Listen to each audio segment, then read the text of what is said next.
This is January 1st. I guess we can give the game away. It is the Yep. new year. We're trying new things, old things, figuring it all out again. Aren't we all?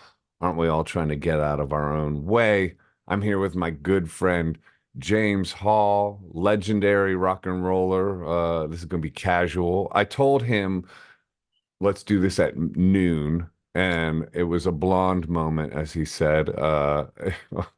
I forgot that we're in different time zones. So I had to rush home from yoga and just fire this up. What a way to start the new year. Anyway, James Hall, I guess we could start out by talking about self-sabotage because we're going to talk about no weapon being formed against us shall prosper. We got a couple themes, but I was thinking on the way here, self-sabotage would also be an interesting topic to discuss with you. And how it sort of reared its ugly head, even in me just kind of forgetting about the time zone thing. And not to go too deep on that, it's just, that's a good place to start. Anyway, welcome to the show, James Hall. Thank you for coming on. You've never been on my sort of independent podcast. You've been on my TNT show, my TNT radio show, but not my own podcast. So this is a good moment for me. Welcome to the show, and how are you doing? A happy 2024. I am great. I am grateful to be here with you, and I do think that when you talk about self sabotage, and I think that many people and many artists throughout their need to create, oftentimes self sabotage, and a lot of the time I was just kind of wondering as you were mentioning that topic. I wonder if self-sabotage is sort of a refusal to be present at moments because we're, we're getting way into the future or trying to correct the dead past. And I think that self-sabotage is certainly an interesting subject. And I know that many creatives have kind of had to come to terms with our own inclination toward it. But I think that the best shot I have against it is living in the present, and perhaps maybe the best shot all of us have against self sabotage or negative self talk is just being in the moment and being really present. That's the whole game. I mean, really, that's the whole game about everything. Even the subject of no weapon forming against us shall prosper. I mean, it's interesting that this vehicle called our awareness is what we have. I feel like, there's that debate, does free will exist or not? And I don't know. I don't know the answer to that. Some people I respect say it absolutely doesn't. Some people I respect say it absolutely does. I think to a degree it must, because I don't picture us as just puppets watching a sort of 3D movie where we're the main character, going through all these things without any control over it at all. But to speak to what you were saying, where we point our awareness is everything. And obviously when we point our awareness in the here and the now, then in some way we're with God. And if we're pointing it into the past or in the future, you could break it down to say that in some way with the devil, or we're with demonic entities or principalities that are sabotaging our lives, I guess. I would have to agree. We're in the ego, and Yeah. I think that one of the touching things that Eckhart Tolle said in Power of Now is that once we uh, make friends of the present moment, we're no longer operating from the consciousness of the ego. Mm. And it really is sort of like either embracing the present moment or shaking hands with the present moment or living within the present moment. But it kind of doesn't matter how you wrap your mind around it, just so long as when we get there, we're no longer plugging into the limitations of the ego. Yeah. Yeah, because also the past and the present are in our imagination. They're illusions. I mean, a Yeah. guy I listen to a lot, I listen to a lot of Eckhart Tolle. He speaks on this, but also Jesse Lee Peterson. He's controversial, but he speaks about all this stuff. He says all thoughts are all lies all the time about everything. So if you're in your thinking space, basically you're in the devil's landscape. And it was an interesting thing, especially for artists, because we sort of in some way grow up worshiping our imagination. We sort of contemplate works of genius. They spring forward out of our imagination. So we're not used to thinking of our imaginations as evil, and yet it's our imaginations that torture us. So where do you see that?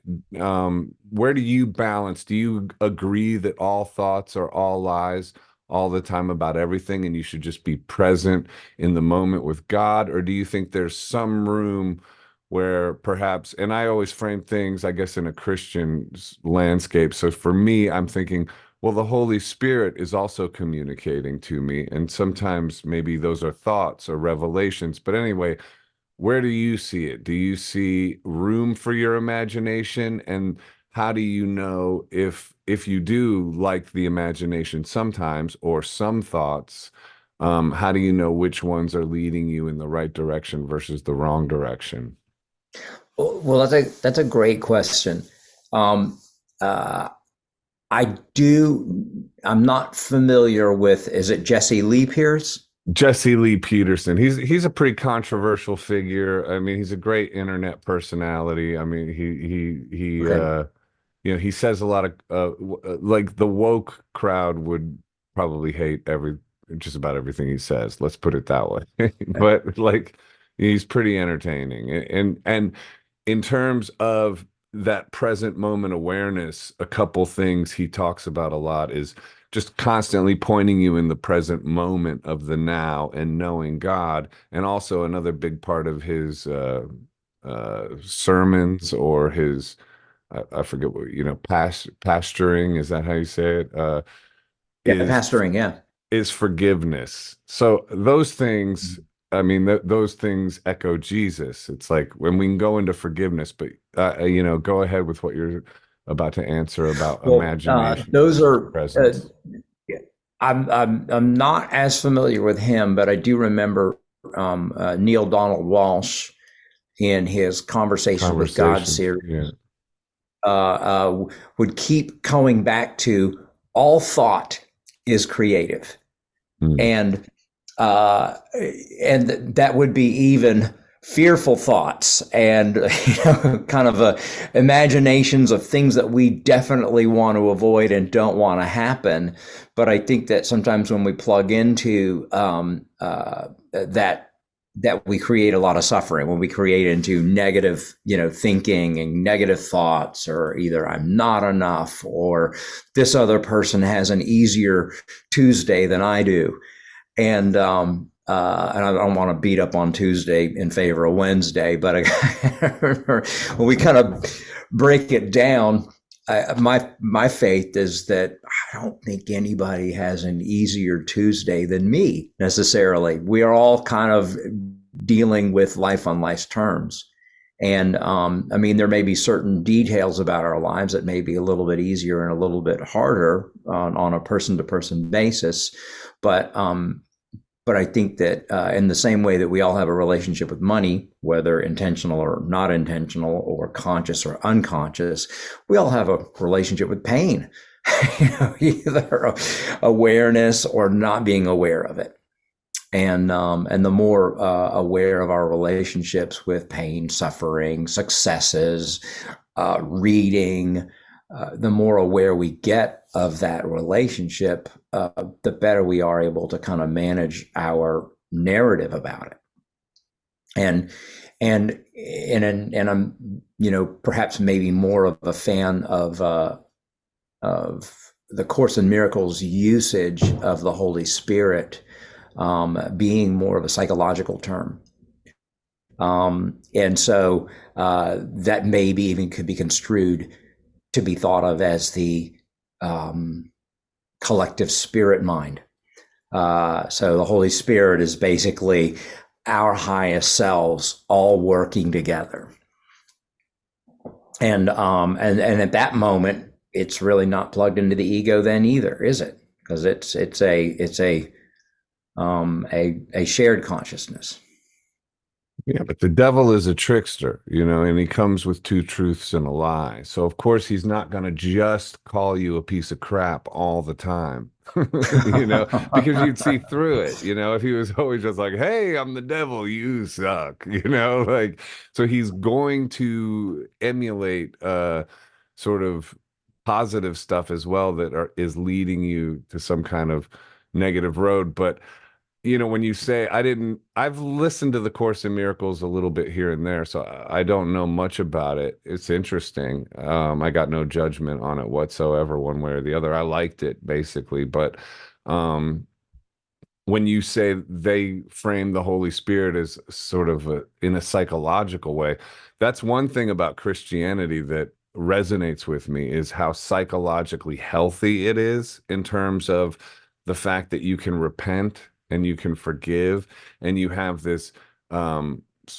space to start again, to forgive yourself, to be forgiven, and go from where you are and not be damned by the mistakes of your past. To me, that's like psychologically very healthy, as is forgiveness. And so that's one thing that appeals to me about Christianity. And I would also say that to take a page from that and its application to A Course in Miracles, which was started by atheist researchers, but their same philosophy with regard to forgiveness is we're changing our mind about our imagined separation from God. Hmm. So, in other words, Interesting. sin is basically we forgot or we were dreaming that we were somehow separated from God. And in that philosophy, that forgiveness is just deciding that, oh, we're awake. Yeah. Or it's a moment of rebellion. It's a moment of anger towards God, like I don't know about you, but there's been plenty of times in my life where going down a path of debauchery or escape or easy dopamine, I think there's anger fueling that. And it's just like anger at yourself, primarily, probably, but also anger at God, also anger at others. And yeah, that's the other thing, like the sort of leaning on forgiveness as a psychological release. And then also the idea that our battle is with principalities, not with flesh and blood. So where do principalities exist for us in our thoughts, And so if somebody's psychologically disturbed, where are they disturbed? They're disturbed on the level of their thinking. And so if whether you think all thoughts are all lies all the time about everything, or you are just weary of your thoughts, and some of your thoughts maybe are arriving from your better self, you're still in this space of observation, of observing your thoughts, and therefore not identifying as your thoughts, but rather as presence. Like these canvases behind me, I sort of think of it like who I actually am is the blank canvas, and the world is just paint appearing on it. And if I identify as the paint, I'm going to be brushed this way and brushed that way. But if I identify as the canvas, I'm like, well, whatever happens on the, somebody else can come and paint more on it. It's like that's always going to be changing. I mean, do you do work like it also says, seek first the Father and all else will be added on. So wake up and start observing your thoughts and be in presence straight away. Is that how you frame your days? How do you go about like deciding what operating system you're motivated from? Well, I uh, dealt with a lot of anxiety and arguably even plenty of trauma in around 2005 when the physical reality of Hurricane Katrina happened, and I am not special or an anomaly or a special case or anything like that. I was one of 200,000 people in need of jobs, schools, medication, and housing. and and so having some of that artifice stripped away meant that I had no small amount of anxiety over where's this stuff going to come from, where are these material supports going to be, how am I going to deal with this. And so I started the habit of journaling, and thankfully a daily journal that is now uh, running, well, see, 18 years now or something. Are we that far from 2005? But I mean, it basically started then. Unfortunately, we are. And so, Uh, so that daily practice allows me to check in with myself in a really good way. And what that means is that, like, I'm not um, trying to look online at what's happening in the news right off the bat. I'm not looking at an email. I'm not going through snail mail or bills that are coming in. The first thing that I'm doing is I'm giving myself an opportunity to check in with myself and to get mhm, present. right.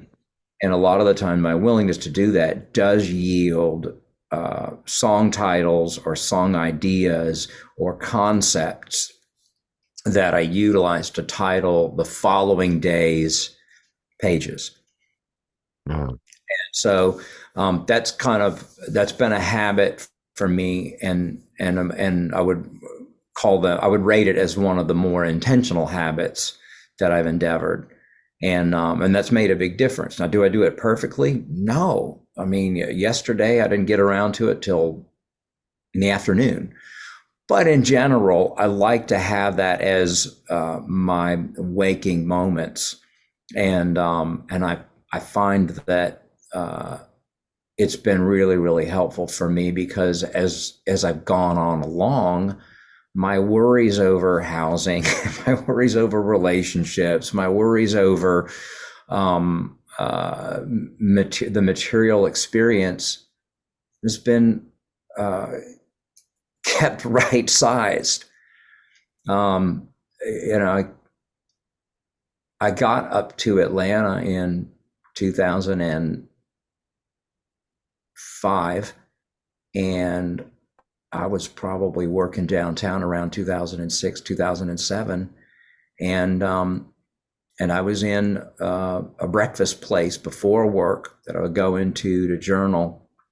The workday started later than I was used to, and I remember sitting at the journal and seeing a a paraplegic that I had worked with in 1987, sacking groceries at the Big Star, which is now a Publix, but the Big Star on Ponce de Leon. And I saw Danny, and I remember his name too as well because he's kind of dystrophic. And and even though I probably had some valid concerns over my future and where I was at, seeing him in his public work shirt, having coffee before he was heading off to a day of work sacking groceries, allowed me to keep my suffering into context, because I may have been worried about God knows what, but he was just trying to make sure his knees were going to work right that day. yeah. And so there's there's just certain things over the years that has helped my perspective, but a lot of it has been the intentional habits that I've been endeavoring, What? more so than anything else. Why do you think life is set up this way? And when you tell a story, it was Danny, right? And I smiled at Ponce de Leon because I lived in Atlanta too. And I forgot that we even had that connection. But that's because I barely slept last night. It was New Year's Eve. I went to a party. I stayed sober. It was amazing. I ended up playing music at it. Really, really cool. This guy, Gardner Cole, this amazing singer-songwriter who's written tons of hits, was at his house. Anyway, that's a side story. But and Christiana Cole, shout out. But when you bring up Danny and being a paraplegic, bagging groceries, and your own suffering in some way paling in comparison, um, but why do you think life operates this way? I mean, what if you believe in God, and I do, regardless though, what do you think his point is in that? Or if you don't believe in God, what do you think the point is of this suffering and the sort of looming threat of more of it, and then also death and all that? Like, do you frame it in a way where you feel like it's working for the betterment of our soul? Are you nihilistic about it? What's your philosophy about suffering? Well, I do believe that suffering is optional, and that's something that a lot of people have a hard time with. Um, I believe that pain is inevitable, Hmm. um, and suffering is optional. Um, but I also see that for my life, I would glom the two experiences of pain and suffering together, like almost simultaneously, and not take any pause. And that requires presence. I would take no pause and Mm, actually really pull them apart and go like, well, wait a second, this is this, but suffering is something else entirely. mm. And so the best way I've been able to do it is invariably waking up in the middle of the night, thirsty, go to the kitchen, stubbing your toe on the way to the kitchen. That can be, Dude. it hurts, right? That's the Oh pain. man, And then the fuck, I'm an idiot. that's the That's suffering. suffering. But You know what oftentimes, else? You know what those else two is the experiences are suffering? so intertwined Yeah, that we rarely take a second. And at 2 a.m., I'm probably not going to take a whole lot of time to observe those two narratives. But right. it's like the suffering is like the narrative and the Mm. emotional or the psychological component of that pain event. But I mean, if I didn't have that, then what will I have? I'll only have like the pain event. Right. Which is kind of no big deal. You know what, Well, where else which will suffering? pass. Say what? Which will pass. Right. Hopefully. Yeah, But usually it but does. I've said Oh, it before that does. if there is a God, he seems to care a lot more about my character development than he does about inflating my ego. That's for sure, dude. He's way in the business of deflating my ego, bro. I mean, he is Well, like what do we say working. about having kids, right? You don't have kids because you need, dignity, or you don't have kids because you need, encouragement or or respect. No, no, no, no, no. You have Hmm. kids because you have been entrusted with so much respect and so much dignity that you could stand to lose some over the years. Hallelujah. How true that is. Listen, here's another aspect where suffering comes in. It flashed on me when you were speaking was because there's painful events in my life currently, Um, and when I approach them sort of more recently in escaping from them, not bearing my own cross, so to speak, not just sitting in the pain of it, but rather chasing cheap dopamine or chasing escape in the various ways we do that. That's suffering. When you're not, that brings real suffering because then you're sort of in like this sort of black hole of negative events in your life that you're not getting anything out of, and actually you're facilitating more negative events. However, when you actually don't chase any dopamine or escape and you sit within it and you allow it to process through you, the pain actually becomes almost like God's compliment because he is breaking you down of the old and building you up as the new. And if you become complicit in your own rescue, then actually you're sort of more alive in those moments. In a way, you're sort of more present. You're invited Back in the into moment. presence, and so actually, the painful scenarios in your life become these invitations um, into a certain kind of life-like euphoria in a weird way. Get back in the moment. Return Right. to present. And that's where the love is. And and so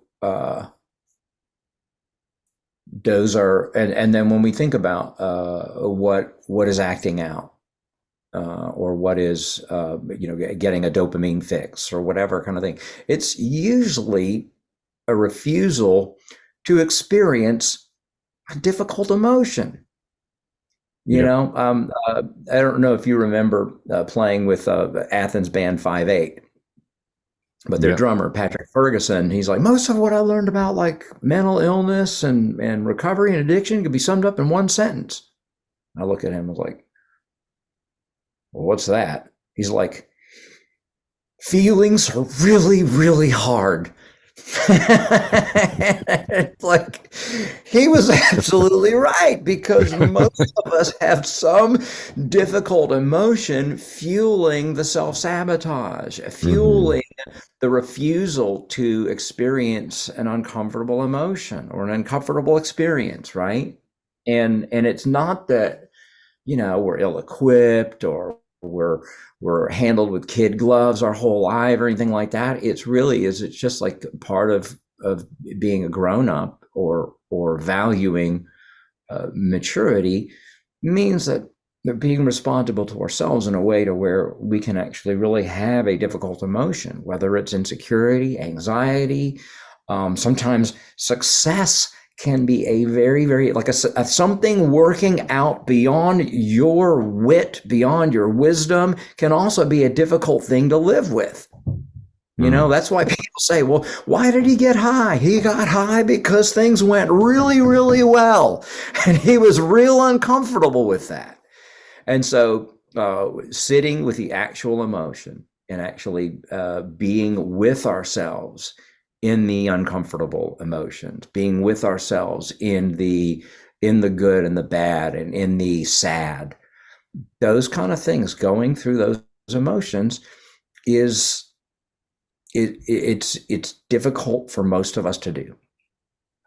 But the payoff is we become available to having a real relationship with a God of understanding, and a real relationship with a fellow human being, because we're more human When we're present, you mean, and when we're when we're allowing present, ourselves. when we're going through those emotions, when we're actually really sitting with those feelings. Because, I mean, when was the last time that you were sad forever? Today. No, I'm just kidding. And it just lasted and lasted forever and ever and ever, Felt right? like it, You're dude. It laughing felt now. like May it. I remind you that you are It laughing felt on like it. camera It right felt now. like it was forever. Yeah.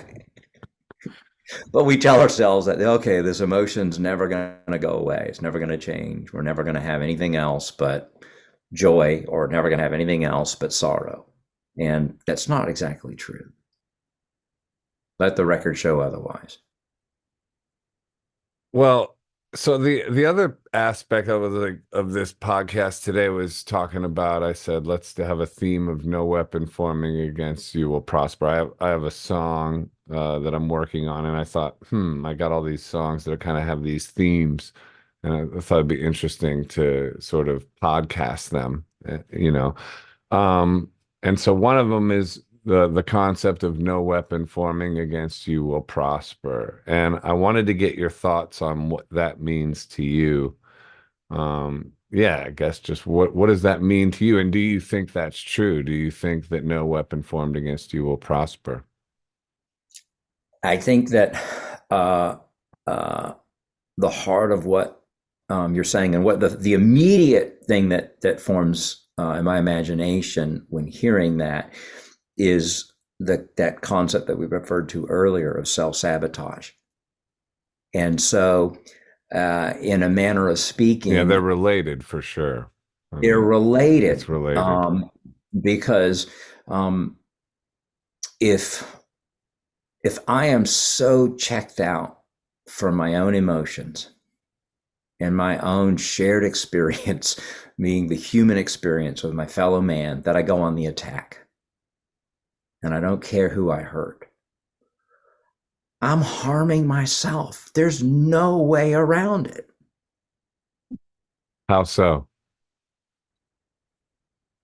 To attack someone else is to attack another child of God. Okay. Sure. And then in the way I think about it is that, we're all child of God. So we're all special. We're all children. And yet at the same time, by the same token, we're all child of God, and no one is necessarily more special than each other. So we're all kind of middle of the road, pedestrian, average. Uh, But the thing I think really is that's worth celebrating is the possibility of human connection. Is that you're not really fully aware of it when you're at checkout, because sometimes we're not present, we're a little bit distracted. But the woman ringing up your almond milk, she's got a daughter, almond milk. son, your same I'm not age. drinking almond milk. I'm drinking raw milk, full fat. Raw But go milk, for okay. it. The woman ringing up your order, the ringing up your produce, Hmm. has got a daughter or a son, same month as your daughter was born, on dialysis. And so you never really know what people are enduring or what indignities that it took for them to get to that moment in the day. Say Yeah, it's 10 and it doesn't mean that she's got to be in a good mood or she's got to be in a sad mood or a bad mood or anything like that.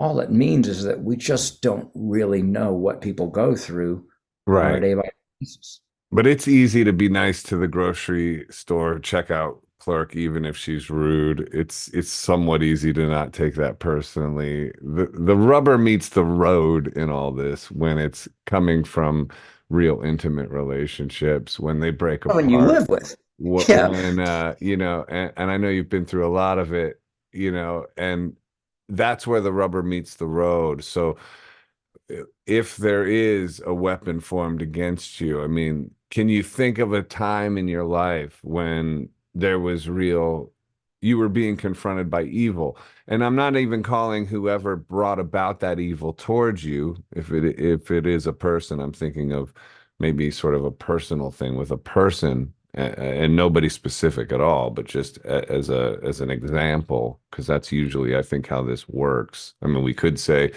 it's all spiritual. Ultimately, it is all spiritual. There's spirits working through all of us all the time and ricocheting off of each other. So like we're these vehicles for the spiritual plane, ricocheting off other vehicles for spiritual planes that are, being infested. And hopefully we're trying to cultivate the love of God to sort of circumvent all that. And ultimately, if we have the love of God within, no weapon formed against us will prosper, because we won't even be angry. We will love our enemy because we will see them as not really acting on their own volition, maybe. But can you think Right. of an example of a time in your life when you've really been confronted by evil, when there really was a weapon formed against you? Because I believe that's part and parcel of this journey of planet Earth, that weapons do get formed against us in our progress and in trying to evolve.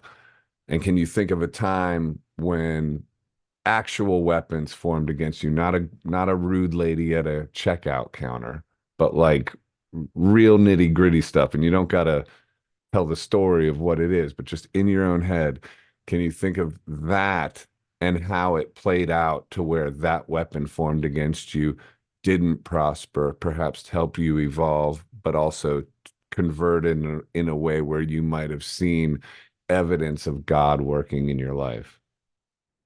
Well, I mean, that is a common experience for me. I'm That's sorry, a common James. experience for me. No, it's a common experience for me, but I've asked myself, is it possible that I learn to speak and hear the language of respect so acutely that someone coming up on the attack, on the insult, ready to deliver indignation, that it doesn't even register with me? I can absolutely assure you that tuning myself to hear respect the same way you hear music, I disconnect from people that whose jam is indignity and disrespect. And it's like, what did you hear? You didn't hear what he just said? He just shaded you, James. I didn't hear it because I'm not used to hearing it anymore. It's not my language anymore. And I'll say this about the language of respect. Ain't nobody ever died from too much respect. It's like, I what don't know happened to if him? that's Well, he was true, bro. shot. That might not be true. I like Hey, no, actually, perhaps somebody could go into cardiac arrest from receiving too well, much respect when they didn't somebody could expect get it. a blown up ego and then go from there into a self-destructive spiral.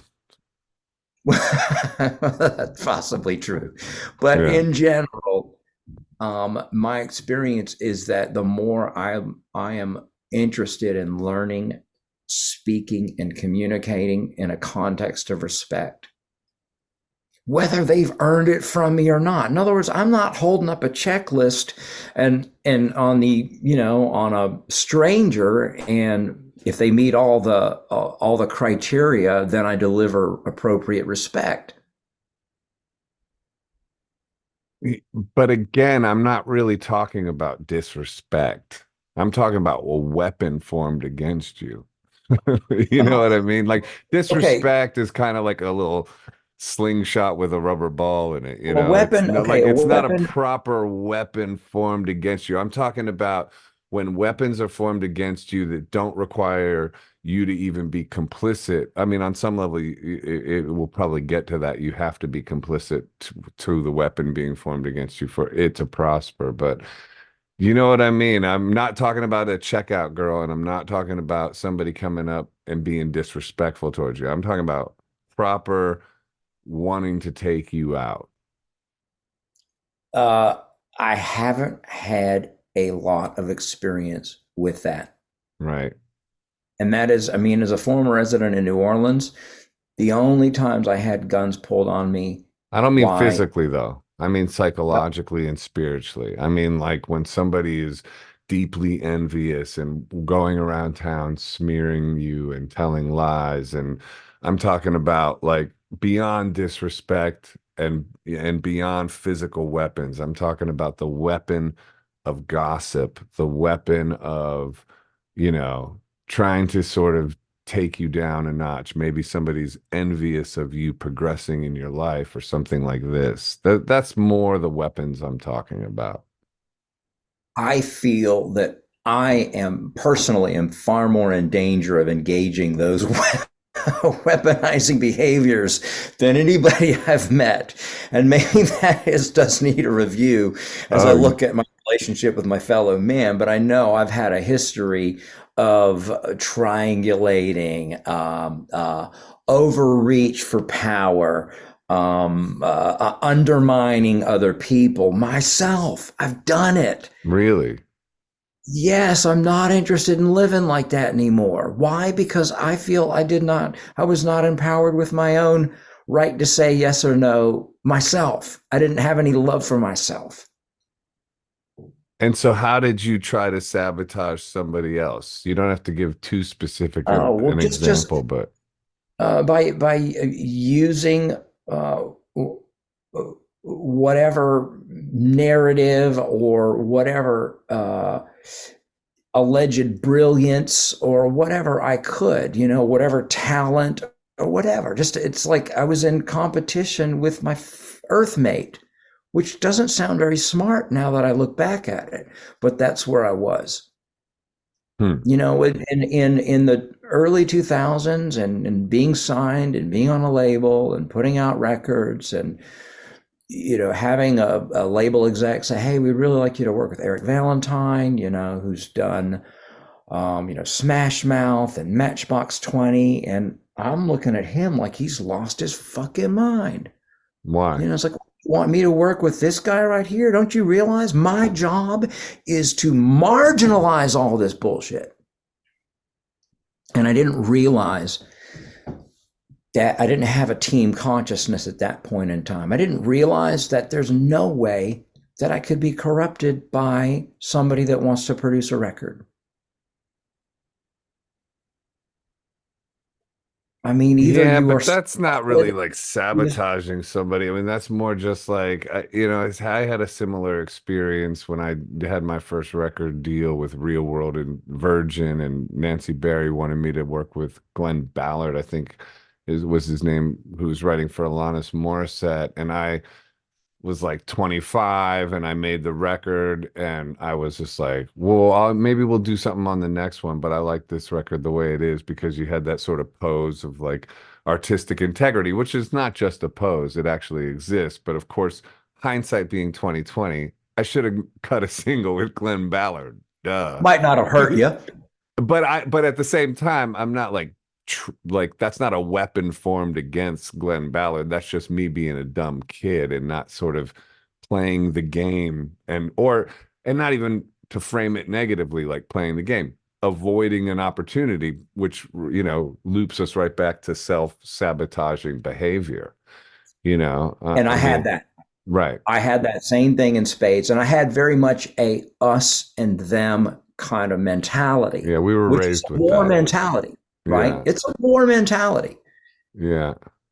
And then what do you need in order to really form a war? Well, you need to strip the elements that make a human being a human away from them, and perhaps weapons, and then no small amount of numbness. And if we have those type of things, great atrocities can occur. Hmm.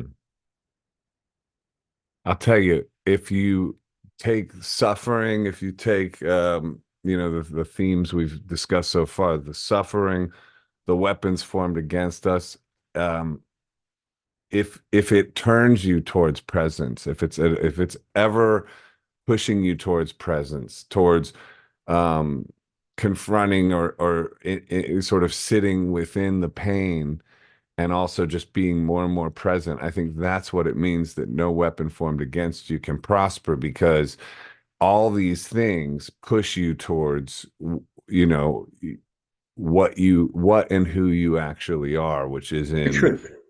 sort of, yeah, with God. This is the way I frame it, but you could call it presence, you could call it whatever you want. I don't really care. But like, for me, it's easy to frame it with God, the devil, Jesus, Holy Spirit. I like all those. Mhm. But you can frame it any way you want. If you're present and you're in the now, then the weapons that are formed against you, they're pushing you towards that, pushing you towards your purpose. And actually, the only way that the weapons formed against you will prosper is if you agree with them. But I do think there are forces that try to sabotage your sort of self-identity, and try to make you see yourself as not worthy. I mean, there's this constant battle where a lot of us have to deal with these deep feelings of shame and being unworthy. Have you had a lot of interaction with that, and how do you come to a place where you overcome feelings of being unworthy? Thoroughly. I have a lot of experience with shame and feeling unworthy. I've got I've got albums filled with all of those myths, and filled with those concepts. And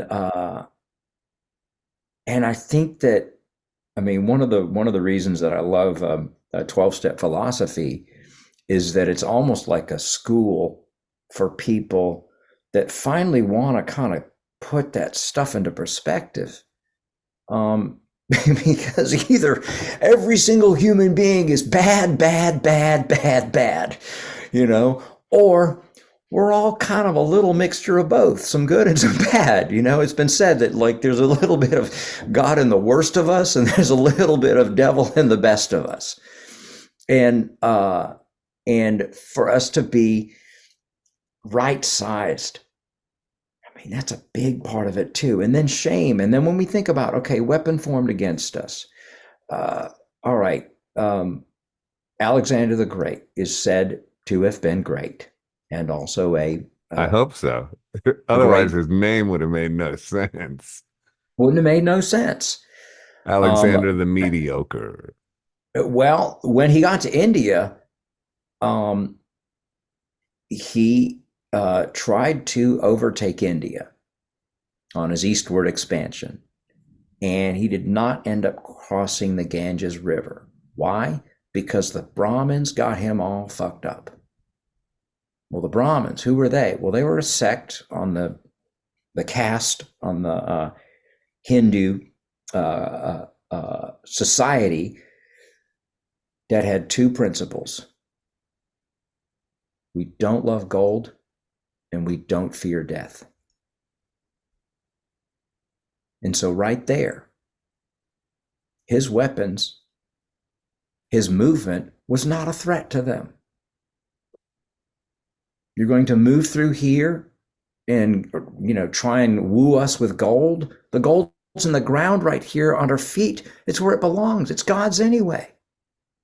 And you're going to kill us and live with the stench of our rotting corpses? We're going to go be with God anyway. And he never crossed the Ganges River, and he begged them to send two of his priests back along west with them when they left. So, you know, when you think about that and you distill like the fear of death and fear of material wealth or loss of material wealth and all of that sort of stuff, I mean, we can keep it in check and keep it in perspective, which is usually it's aided by our experience of God or reality itself, or we can drive ourselves insane trying to accumulate more because we somehow believe we don't have enough. What about just basics, though? What, like, you know, we're living in a time of impending economic collapse. It's so interesting you bringing up Alexander the Great and the gold and the fear of gold and fear of death, or the, you know, basically the manipulation of money and mortality. I mean, dude, that's exactly what we're living through. And you know, there's a lot of people, I think like Edward Dowd and Whitney Webb are talking about it, the central bank digital currency, economic collapse, where then all of a sudden there's going to be this solution with the central bank digital currency, you know, free magic money for all the people that are like, you know, desperate for money. But with it, there's handcuffs attached to it because then that's going to be the sort of digital passport, you know, your vax status. Oops, I shouldn't have said that because I want to. Like, oops, now this is flagged. You can't even say that, but like, you know what I mean? Like all the, like it's going to be in implement control through a digital wallet. Like for instance. Oh, you've had your meat ration. No more meat for you. We got to turn off your ability. Oh, you're sorry, sir. You can't buy meat right now. You've already had your, you know. So at that point, you're not really a free person anymore. And the way they're going to get people to agree to it is because obviously we're heading into, you know, a serious economic collapse. And people in inflation, we're already seeing that.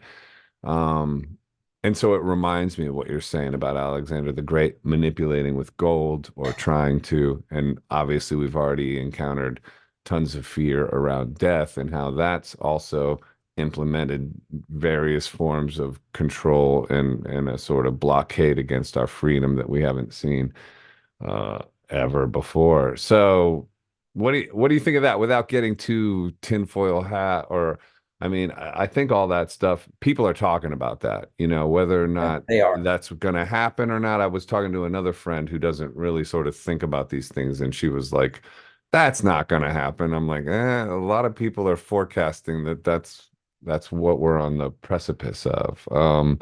Yeah, and look, Yeah, there's a you got to remember that there's a bit of a psychological hit to bad news, right? true. A little That's bit of like true. a like we gotta get that, ooh, scary, that kind Yeah, of thing. Like, yeah. glad it's just online or on social media. Glad it's not really real, right? And yet, at the same time, I mean, when we think about like how much good has come your way on a year by year basis, Mm. you personally, okay? Like that one painting that sells and you just didn't even expect it to damn sell, and it sold at the right time for a price that you didn't even really expect for somebody to pay for it. It's just, there is a force of love looking out. Hmm. Okay. Now, does that mean that I don't have, some concerns over people, well, like myself, getting out of his lane?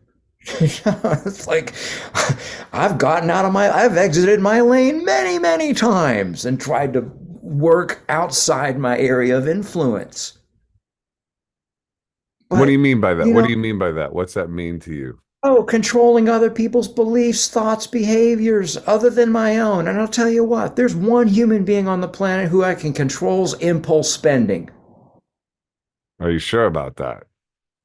Yeah, it's me. It's it. Yeah, but I'm That's all saying, we got. can you really? I mean, who that goes back to the free will question. I mean, like, because you also brought up 12 step stuff too. And that's, it's all according to 12 step, it's all by grace. And yet we're supposed to show up every day and count days, and we get applauded when we make years happen of sobriety. But they also say it's just by grace, and I know, I know you had dealings with various addictions or addictive tendencies, and I can say for sure that I'm unclear as to how much of it is grace that puts me into a zone of clarity and not working against myself versus how much is my own self-will, because the other thing they say in the 12 step rooms is self-will run riot. So are you in control of compulsive spending, or is it by God's grace that you aren't compulsively spending? Which is it? Uh, so, uh, who is the one person who is aware of Joseph Arthur's money? Mm, God or me? Yeah, yeah. Me and And you God? put it this way, a shared responsibility, right? Right. And to peel back the layers back to that is good. And then in terms of like recovery or 12-step philosophy, one of the things I rate about it, and I know not everybody loves it, but one of the things I rate about it is that it is simple work, simple step work that has allowed me to get out of a don't feel, don't talk, don't trust consciousness. Wait, what? Don't feel, don't feel, don't talk, don't trust consciousness. Okay. And Think about that. you're getting out of a don't feel, don't talk, don't trust consciousness. Okay, so the consciousness of fear, I would say, break it down to fear, right? Yeah, a lot of it's fear underneath all of that. And Hmm. it's maladaptive survival techniques. Allows you to survive your childhood, but Yeah. then wreaks havoc on every relationship that you and every band you try and form after that. Yeah. Bands. That's like our adult families. More rock band. dysfunctional, even more dysfunctional usually. Right, right.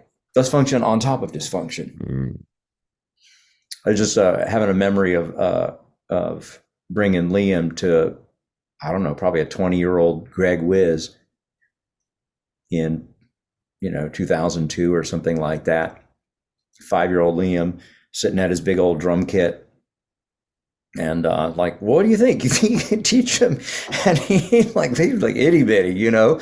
And and Greg's like, man, I'd love to teach him, but he's going to need a couple of years before you bring him in for drum lessons in earnest. But but but it's funny, like in terms of like music awakening us and music calling to us, because music called you, right? Hmm. What age? I would say, I mean, my parents, weren't big music people, but they had the Four Tops on a lot and Joe Cocker. And I used to just listen like to the Four Tops, and it would blow my mind how emotional it made me or how much it made me feel. It just had it had so much magic in it. And that music still does. I mean, I was lucky that they were playing that. They And introduced you. yeah, it just opened my heart up to music. Nothing else ever made me feel like that. So it was literally just like I think it called me maybe when I was like, really little kid, 4, Yeah, something like that. yeah.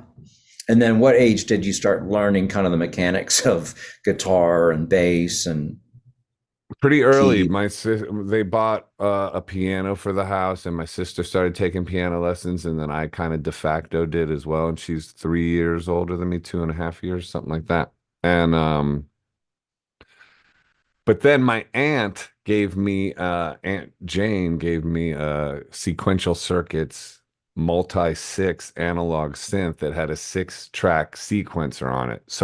And that was when I was like 13 or something like that, and I started composing. So I figured out how to make this 6-track sequencer, and so I started composing. Really, my first musical foray was in composition was recording electronic music. It's kind of Yeah. interesting in the 80s. Yes. And that's like, I mean, that's a lot for a 13-year-old too. Yeah. You know, it's and that affected you. Oh yeah, huge. No, I was because, and I tell this to people a lot, like if you're going to start an instrument, what you want it to do is be a vehicle for your imagination. So if you can imagine like learning to read music, learning the scales, learning the theory, learning, all that stuff is a little bit dull. It's good once you've already accessed your imagination. So I tell people just starting out, hey, learn some open chords and Yeah. start writing a song. Because Yeah. if you access your imagination through writing songs, then you're going to be hooked. You're going to fall in love. What about you? When did you start and how did your journey into music and songwriting begin? So I had uh, guitar lessons when I was in grade school, and uh, I didn't keep them up. I didn't probably return to guitar until probably 1980. So I was about 12 or 11, maybe. I was in 1980. Yeah, maybe about 12. And upon returning to guitar, my mom had a nylon string acoustic guitar. And that year as well, 79 was when Highway to Hell was released, but 80 was when it broke. And so 80 was when you started hearing it everywhere. And this is not to extol the poetic virtues of AC/DC, but AC/DC really had some simple campfire chords and whip smart turnarounds and arrangement. Hmm. And so, thankfully on a nylon string acoustic, I was able to kind of render what I was hearing in a meaningful way to me. Now, where my imagination started kicking in with composing and writing songs and working ideas, that happened a little bit later, as my interest kind of went wide to encompass, the Police records, some of the pop music of the '80s that was happening at the time, the middle of the road stuff, the Madonna stuff, the Hmm. Tears for Fears stuff, I loved it um, all. Big, and remember and Big Country? I used to in love big that country, jam. Big yes, Country, in a big yes, country, dreams stay with me. yes. The And jam. it's wild when we think about that, about the effect of both innovation, and some of it's technological innovation, because some of those same tools that you were given by your aunt at age 13, well, the Eurythmics were using them. Oh yeah. And, and so, like, you were getting introduced, tonally, to a world that was cutting edge and new. And so that's where, I started examining, okay, well, what is Bryan Adams? What is, all of this? What are these people doing? What are they singing about? And most of the time they were singing about love. Hmm. And wonderful, wonderful, imaginative thing to be talking about, and turning it over, and breakups, and all of the aspects of human relationships. And then I remember several weeks ago where you were saying, like, when I think about like writing a love song, it's like, if I bring God into it, then all of a sudden it's just universal, and it's not Hmm. about the human struggle anymore. It's about the individual struggle. It's no longer about society anymore. It's about the individual's relationship. And so, it Well, it's hard to believe in romantic love to the degree where at a certain age, it's hard to sell yourself on "you're my everything." You know what I mean? But like with pop music, the whole sort of, they even, you can go on YouTube, how do you write a hit? And one of the things will be like, it's got to be aimed towards a female audience where you worship her, basically. You're my everything. Without you, I'm nothing. My life has begun with you. That, I'm going to like, build my world around you. I'm building my world around you. It's all about you, you know. And so, as an older gent, that's a little bit harder for you to sell to yourself because, and no, and that's not hating on romantic love because there's a place for it, but we kind of hip to the game that we can't put all of our stuff on another person. That's not even healthy. Like, that's just actually describing something that is basically very Softer. toxic. Yeah. But if you think of it as towards God, everything's for you. I'm building my whole life around you. Then all of a sudden, you can like genuinely sing that because that does feel correct from my point of view. You know what I mean? I love that. I love that. And I love that you said that, because Right, it brought relevance to the pop game again. right. Well, and I believe that we're going to have a new wave of God-oriented music, maybe sort of you could say Christian, but I don't even think it necessarily has to be heavy-handed on the Jesus thing, but people reaching towards God through music because we're confronted by, I think, a lot of evil lately. So I think that might be a wave. I think people are Well, it's a hungry funny for thing. So spiritual nutrition. I, oddly enough, in yoga, as I was in yoga yesterday, the title occurred to me: Faith and Cocaine. Great. And You're right up my street with that one, dude. Do well, tell. the and I'm not certain if I was thinking country or Western or Yeah, what. Like, actually, they were playing some Western music, like, Chet Atkins and Jim Capilongo kind of sounding stuff, in the beginning of the class. But I was thinking about like buy-in and how much an egoic buy-in to substance, to money, to these things are for it to create a power dynamic with the individual. And because I remember many times, being offered cocaine and everybody looking at me and there's like, you just seem the same. And I said, well, I'm not exactly really feeling high. And and it just got to a point where it's like, okay, well, you're wasting your time and money on me. So I'll hang with y'all while y'all get high and get blasted, but like I'm I'm not feeling it. What? So It must not have been very good, James, maybe because I'm not. sorry, like, that stuff has an effect.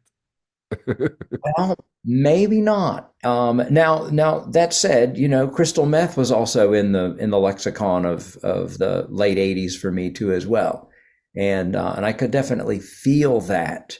Although that was something that I was, trying to make room for, make time for. Um, okay, how do I make sure I have enough rest before my job back at the grocery store? All of I those kind mean, of factors come in, right? dude, yeah, that's impossible with crystal meth. Impossible, right? I mean, dude, that's Because a 3 day thing, like in minimal. Um, so when I got at a point to where I was realizing that, okay, well, some things work, some things don't work. I can kind of see the function why people would want this or need this or feel they need this, but um, in all honesty, most days, I mean, other than the occasional aches and pains, most days I wake up feeling pretty good, pretty open ended. Yeah, okay. Tuesday, you know, I'm there's 56 Tuesday today. again.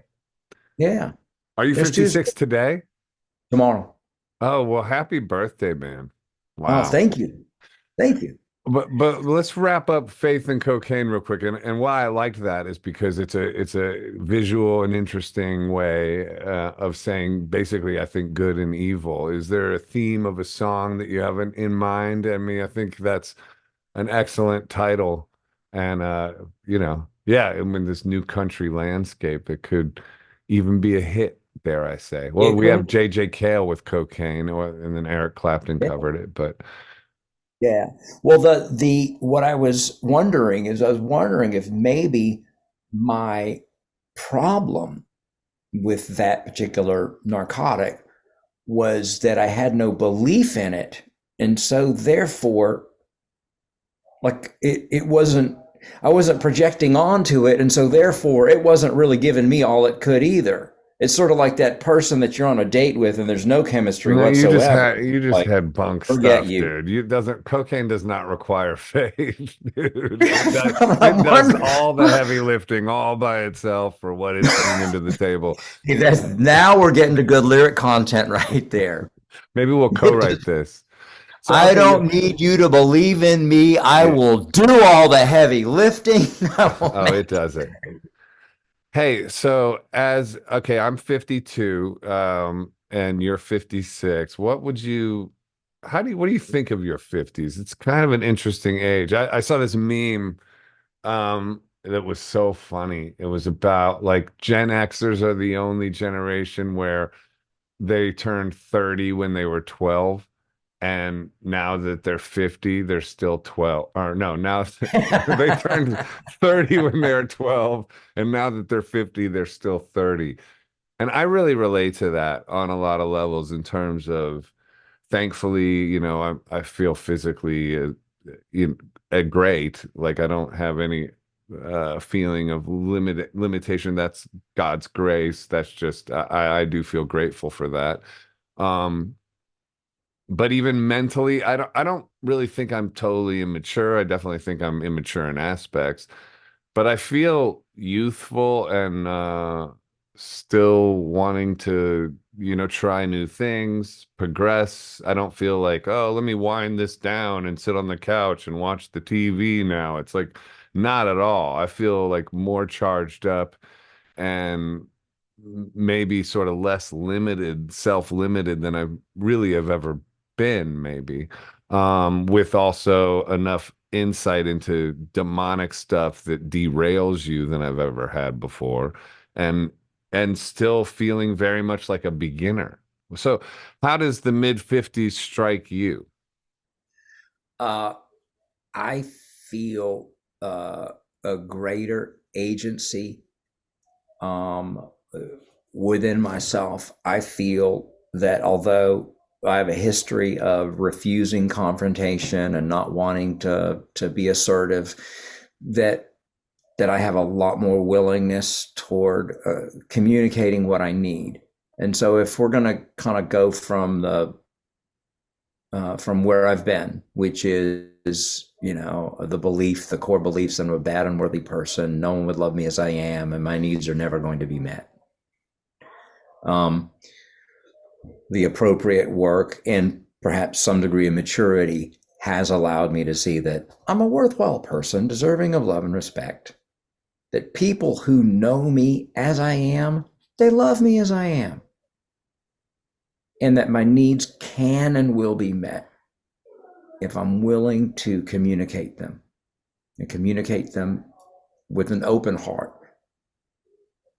knowing that I don't always know where my needs are going to get met. Because, you think it's here and then sometimes it's over there. So we don't always know, but to be open to it and to be, to have the awareness of a God of my understanding active in my life right now. It's I'm so glad that it's not me trying to navigate my way through the world from my restless, scanning, rational consciousness. That's a good way of saying it. That'd be a I good don't. line. I'm not trying to navigate my way through the world through my restless, scanning, rational consciousness.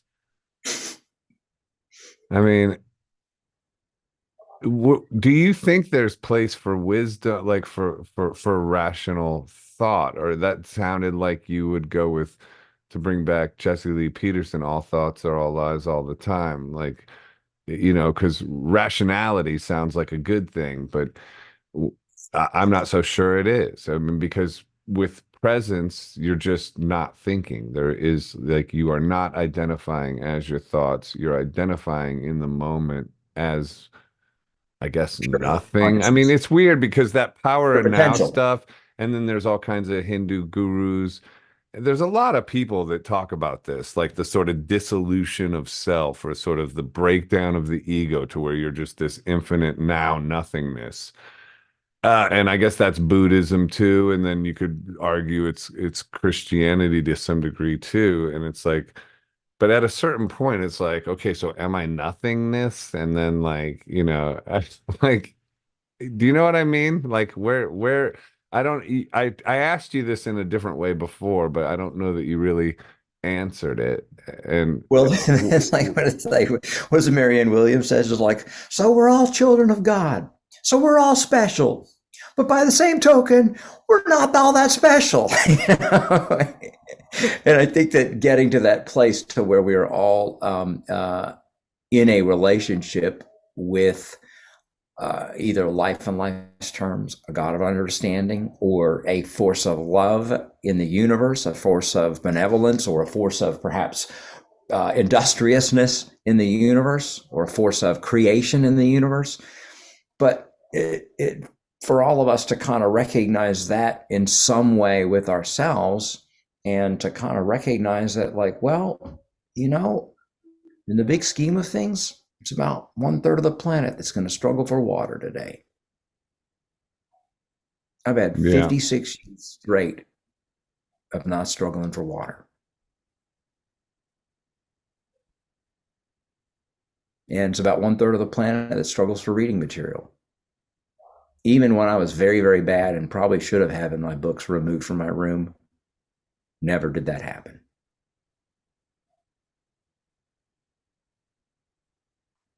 That's true, and that's a good perspective. But at the same time, you know, your life is framed a certain way with um it's all relative in a way. You know what I mean? So you're still dealing with the battle of your own soul. And the sort of parameters of that are water is not really an issue for you as of yet. It could very well become one. I mean, with this world. And reading material is not a parameter for you, and it is for others. And yes, that is far worse if that's your parameters. But still, it all becomes relative, you know? Correct.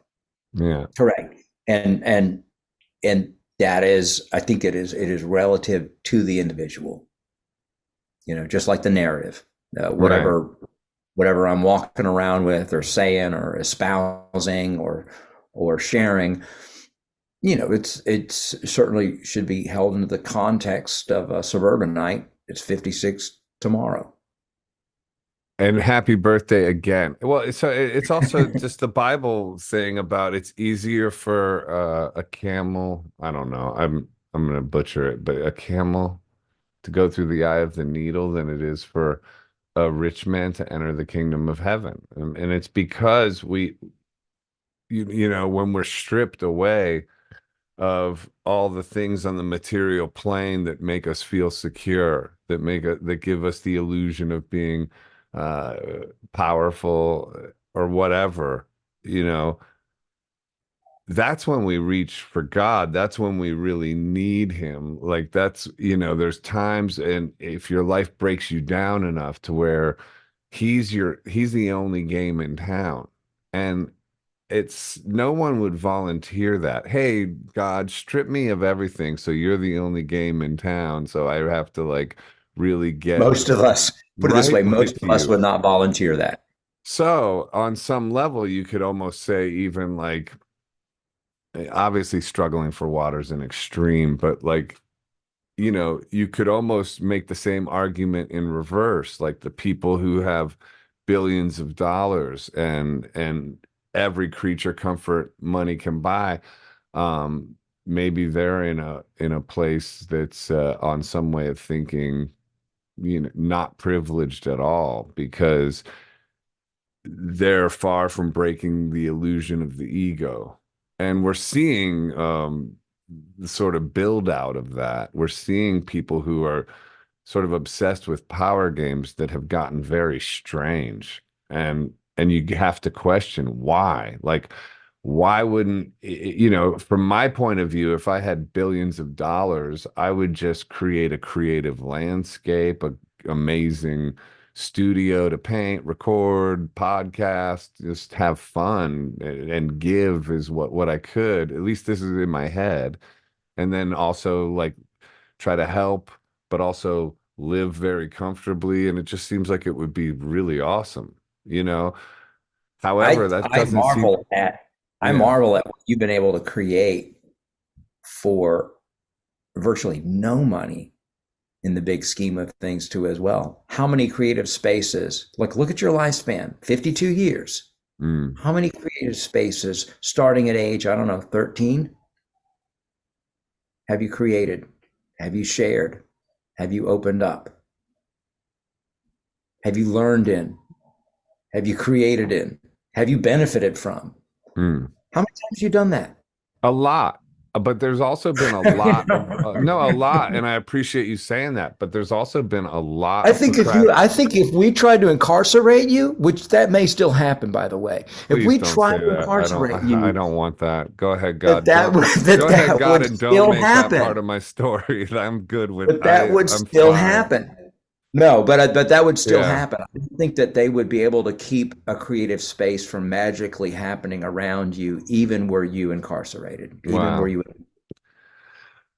I appreciate you saying that. And and it's true. I have managed to create a lot of great spaces and lots of work, but what's almost more interesting than that is thinking about how much time I've been up against limitations, how much time was wasted, how much time procrastinate. And this is not like a whip, like whoosh. It's just kind of interesting, and also interesting in the state of mind I'm in now, which does not feel stuck, does not feel self-limiting.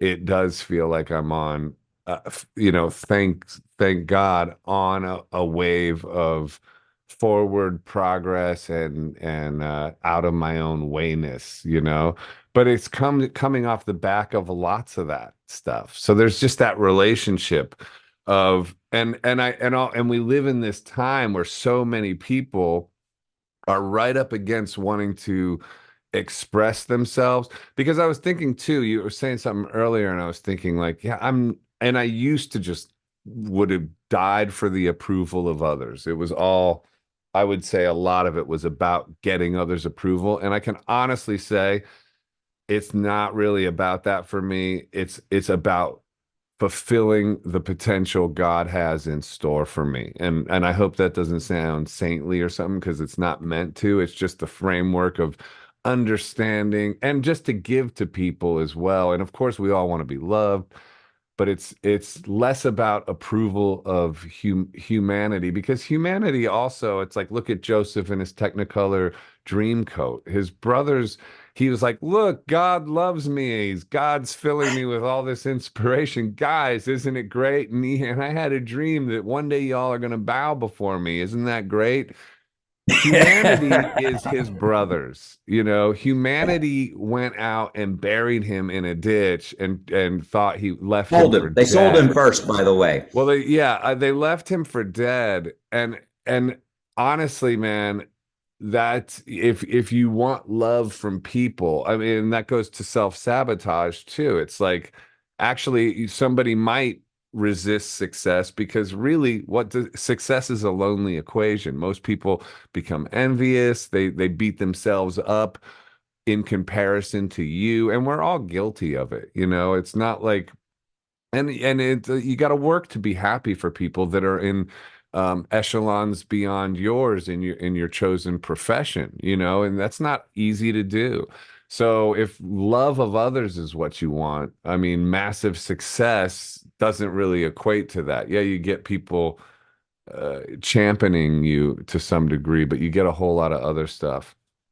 And so it's The really older about the potential, and just an area that really interests me is, how do we overcome our limitations? And again, I think presence and forgiveness. If you work very diligently on forgiveness of yourself, of everybody else, of God, of your whole life, and you just work on becoming present day in, day out, and within that, you stop self-destructive behavior of cheap dopamine, eventually you're going to be put to a place where there's a volition coming from someplace deep that's propelling you into your potential. And then you're not doing it from this panicked landscape either. You're doing it from this place of God's love, abundance of abundance. of abundance. Right. Yeah, I would thoroughly agree, and I also think that you almost said it, but persistence.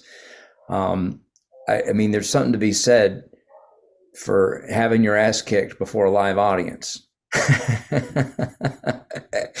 and and yet, you come back to town 6 months later and there's still the same people there watching you kind of go through it, and they love you not because you're particularly great at what you do, but that you're consistent, that you're continuing to show up and do it, and that you've got the guts to do it. Okay. Does it mean that every show you've played in Atlanta was like stellar and star material and great? No.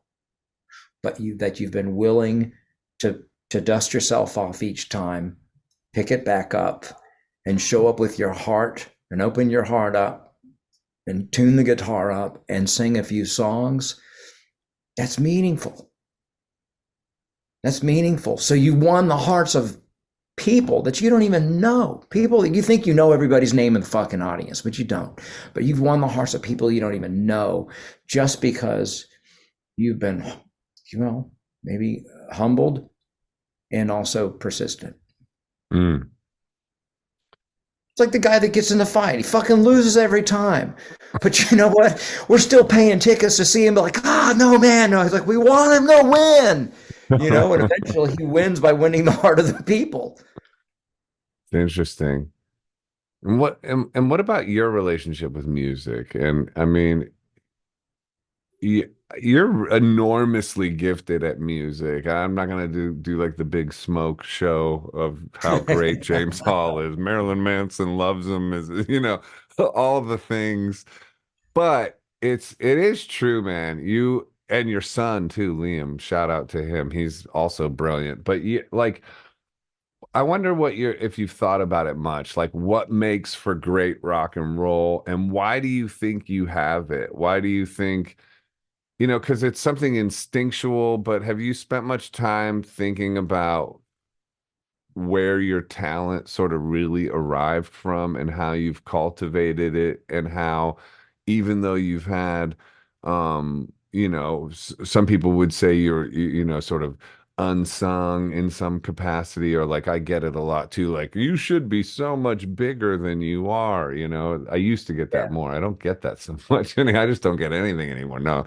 like um you know I, it- it is true that there are times when, and then this is probably another reason that my relationship with intoxicants and alcohol ended a long while ago, was I noticed that even after a little bit, like even after one drink, if someone says, "Man, God, you really got fucked over by the record biz or the music industry in general," or You're "Man, so it's just talented. I easy." wonder why don't Right. more people know who you are? It's like And I if keep I, trying to introduce people and no one's ever heard of you. It's really all weird, that man. stuff, right?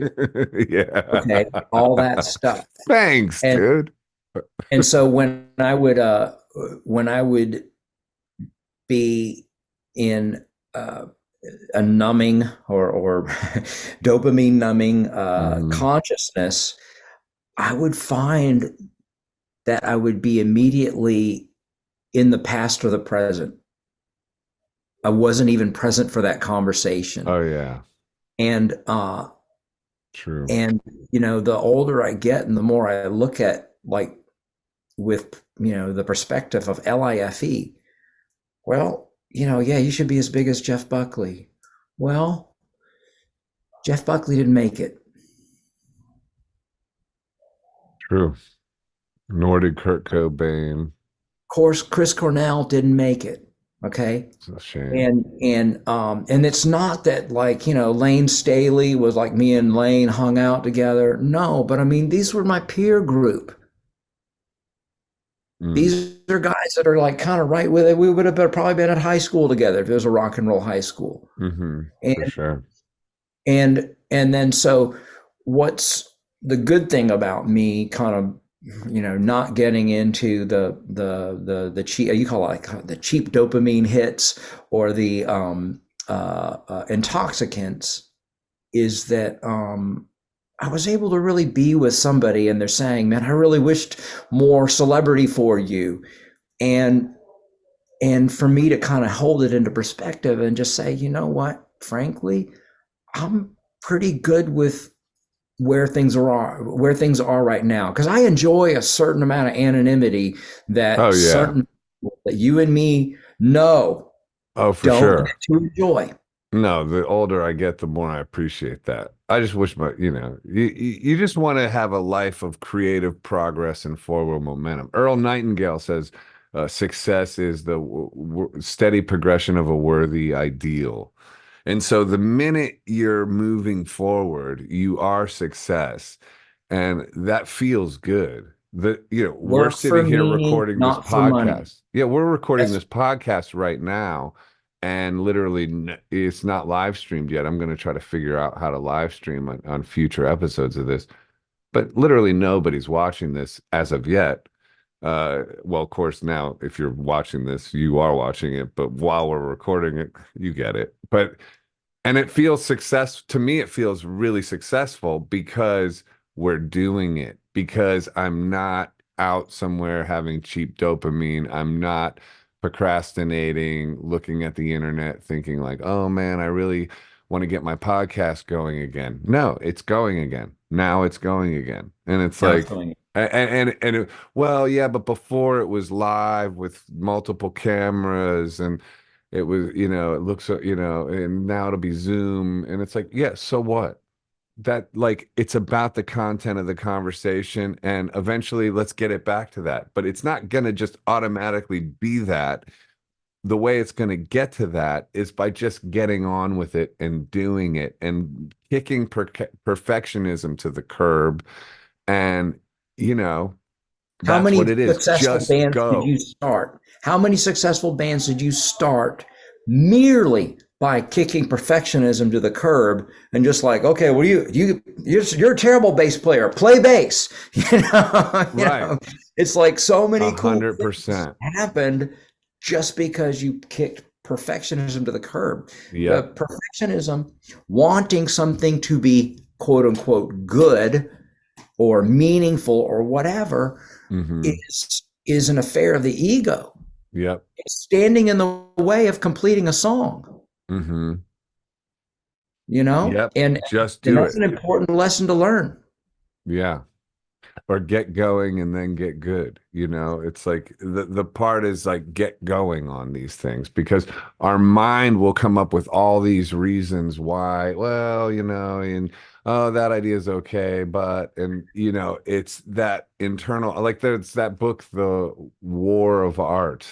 I think it's Stephen Pressfield is his name. It could be Stephen Pinkerton. I don't know. It's Stephen P something, I forget off the top of my head, but it's The War of Art. And he talks about resistance and how art, a professional gets up and writes and just does it no matter what they're feeling, because the mind will attempt to disturb you or disrupt you, or that self-saboteur will come in there and give you a reason why not to do it, Shouldn't, well, and you even shouldn't trick endeavor. you with like, even in the beginning of this, like, oh yeah, James, let's do it at noon. And then not even thinking about time zones. Like That's what's that? perfectly forgivable.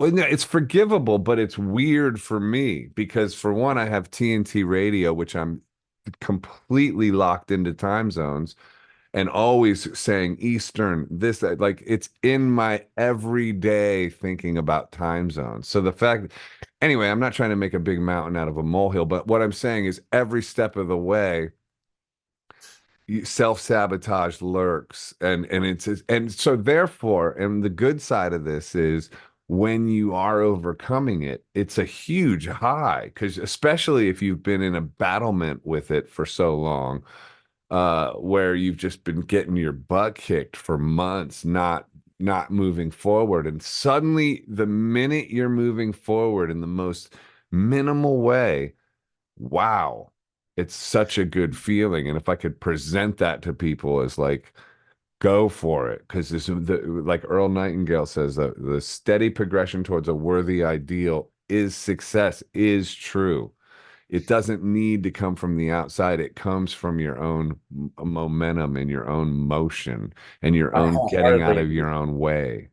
I wholeheartedly agree. Yeah. And it does remind me of a book that um, was sent my way um, called "Who Moved My Cheese," and it's a very simply written book, and I think it's Ken Blanchard. Um, Who cut the but cheese? Is that what it's called? who moved my cheese? I know, I was just making a Basically, dumb joke, dude. okay, but the it's two mice or two rats in the maze wake up to a plate of empty cheese, and then also two human beings wake up to a plate of empty cheese, and their first exclamation is, "Who moved my cheese? Who moved my cheese?" And the cheese is merely a metaphor for job, family, relationships, life, whatever that good that we're used to getting in our life. And there are moments where we must search elsewhere. And the one of the things that the rats scurry and then sniff, and then him for the human beings, it's him and haw. And one of the things that and one rat and one human stays with the plate, but one rat and one human also wanders off in search of new opportunities and new.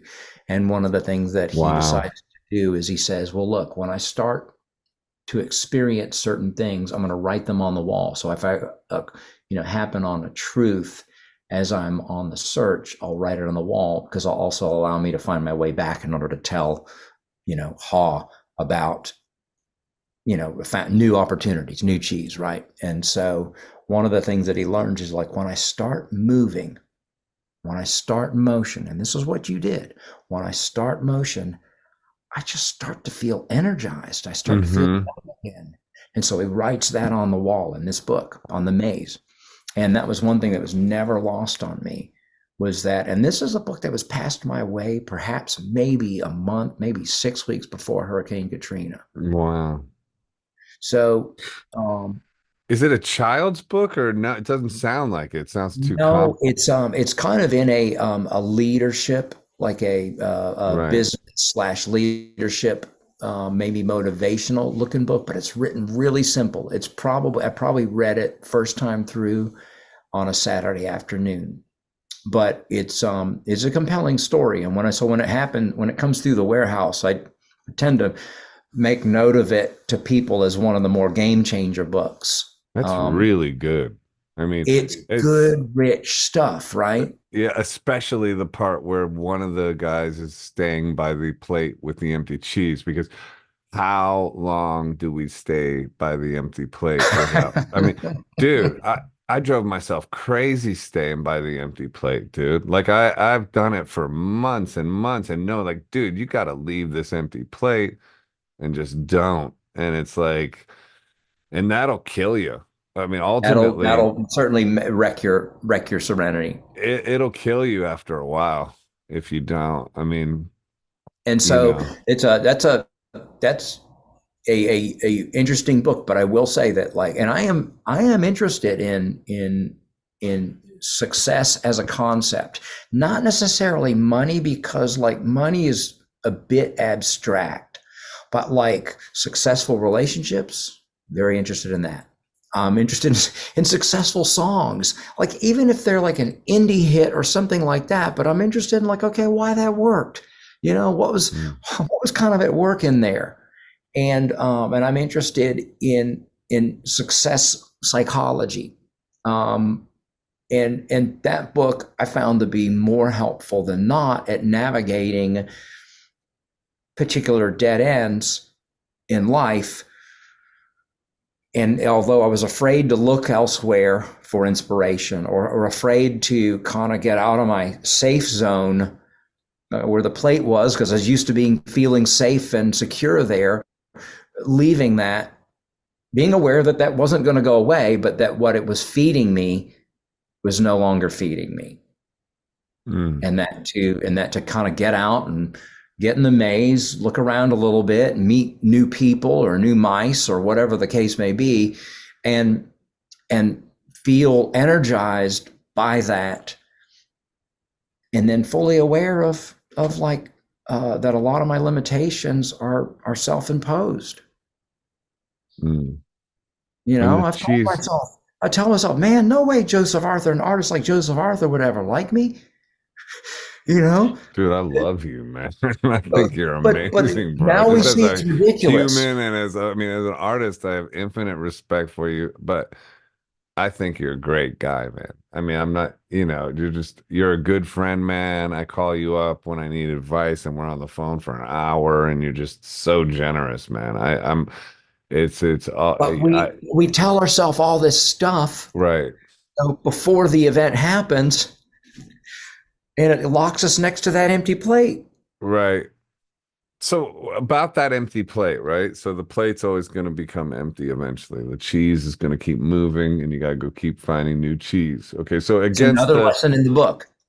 yeah, so against the motion of the world, right? How would we know everything's in a state of flux if that wasn't against something that was changeless? If there wasn't like you ever see the movie 2001 Space Odyssey?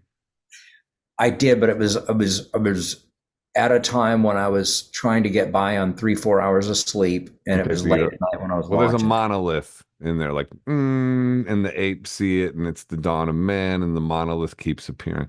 Anyway, there's a something changeless, right? There, like, do you have something when you think back at the course of your whole life?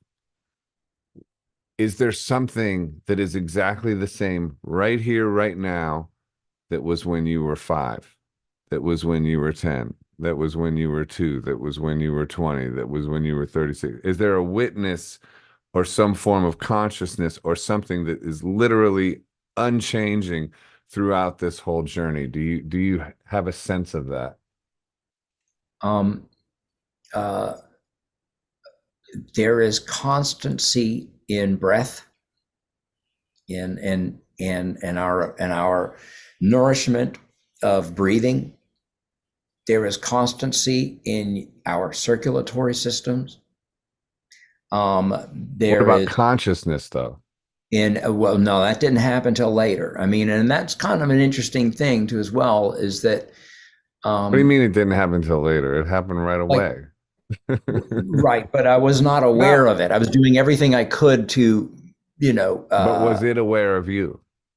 with consciousness aware of me, perhaps. Uh, um, if we think about the sociological collective mind, maybe if that's a something we're all sharing in, maybe that consciousness was aware of you and aware of me. But in terms of like, I mean, just tell a 26-year-old, hey, I need you to really be present. Who is observing your thoughts right now? You can sort of see your thinking, right? You can like think, like, who is Right. observing you right now? You can sort of observe yourself from the outside, right? I think in meditation, I'm capable of doing that, but Not most of the even time, meditation, just right here, right now. Can't you see yourself talking on a camera into a Zoom call to me and doing a podcast? a Like, little bit, I but I'm can, in, but I'm really in the moment. I really am in the but that moment. is it being in the moment. Yeah, Observing that is the moment. that is the joy. Sort of seeing yourself from the outside. Now that who witnesses you from the outside, sort of metacognition is what it's called. But is that been with you the whole journey of your life? If it has, I was pretty numb to it. But now when you investigate, as you're not numb and you're like thinking back and going like, okay, there's an observer seeing me now. Who is that? What is that? And has that been here with me all the time and changeless and you know? Put it this way. So during Katrina, I got a chance to, and then one of the things that I would say to extol any virtues about, material loss or whatever, but it did give me a chance to pause.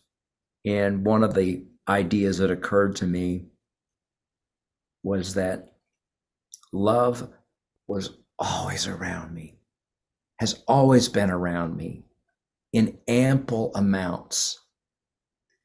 However, for some reason or another, I just would not have it. And I, Hmm. and I shut myself off from it. I rationalized myself away from it. And, and it gave me an experience of hell on earth, frankly. Loved And it, or the fact that you wouldn't let yourself have I love? wouldn't let myself have it. Was giving me Uh, a, a, a, a sense of being disconnected from my earthmates. And once I started realizing how crazy that was, then I wasn't really consumed with post life experience or pre life experience. At that point, I was really focusing my energies on not going to hell while I'm still alive.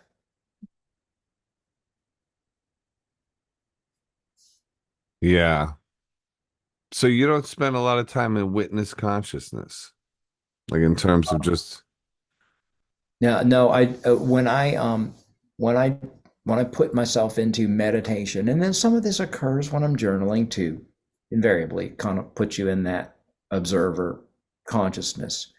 But not a lot of time as not I'm more in it. So you're more thought consciousness then, because you're either witnessing your thoughts or you're in your thoughts.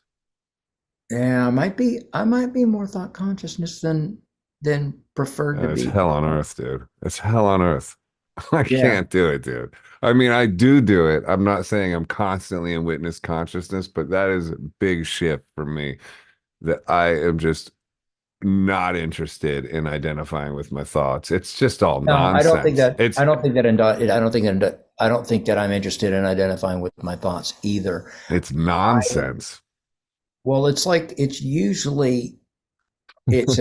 an endeavor of scarcity mindset, It's usually. just fear, anxiety, and then or even like go get 'em, tiger. Even like the sort of rah rah rah thoughts. It's all just like, oh God. And I was thinking about it today because it's like, what do you think? Like, okay, well, I'm being motivated now with doing a podcast with you, and but it's not coming from this like rah rah rah go get them. It's this buildup of like, no, there's something that I'm here to give and offer, and and there's ideas that come through revelation that are like, do this, and it feels like it's grounded in that. Of course, thoughts are interspersed with it, and you have like practical thoughts, but living as a thought form identity is like Chinese water oh, I shouldn't say that. That's anti-woke kind of vibe. And I'm not even making fun. That's bad to say, probably, I'm sure. It's torture. Excuse me. It's just I'm a Gen Xer that we always said stuff like that. It's not okay. Well, But just to, it's it's it's perhaps tortuous. it's torturous, yeah. So I practice the meditation in the morning where I like make sure I'm just constantly in sort of witness consciousness. And then throughout the day, if I read being identified with thoughts as a form of suffering. Well, literally, it's just suffering. So if I find myself suffering, I'm like, why are you doing that? And I instantly just ricochet back to observing my thoughts. What are you thinking?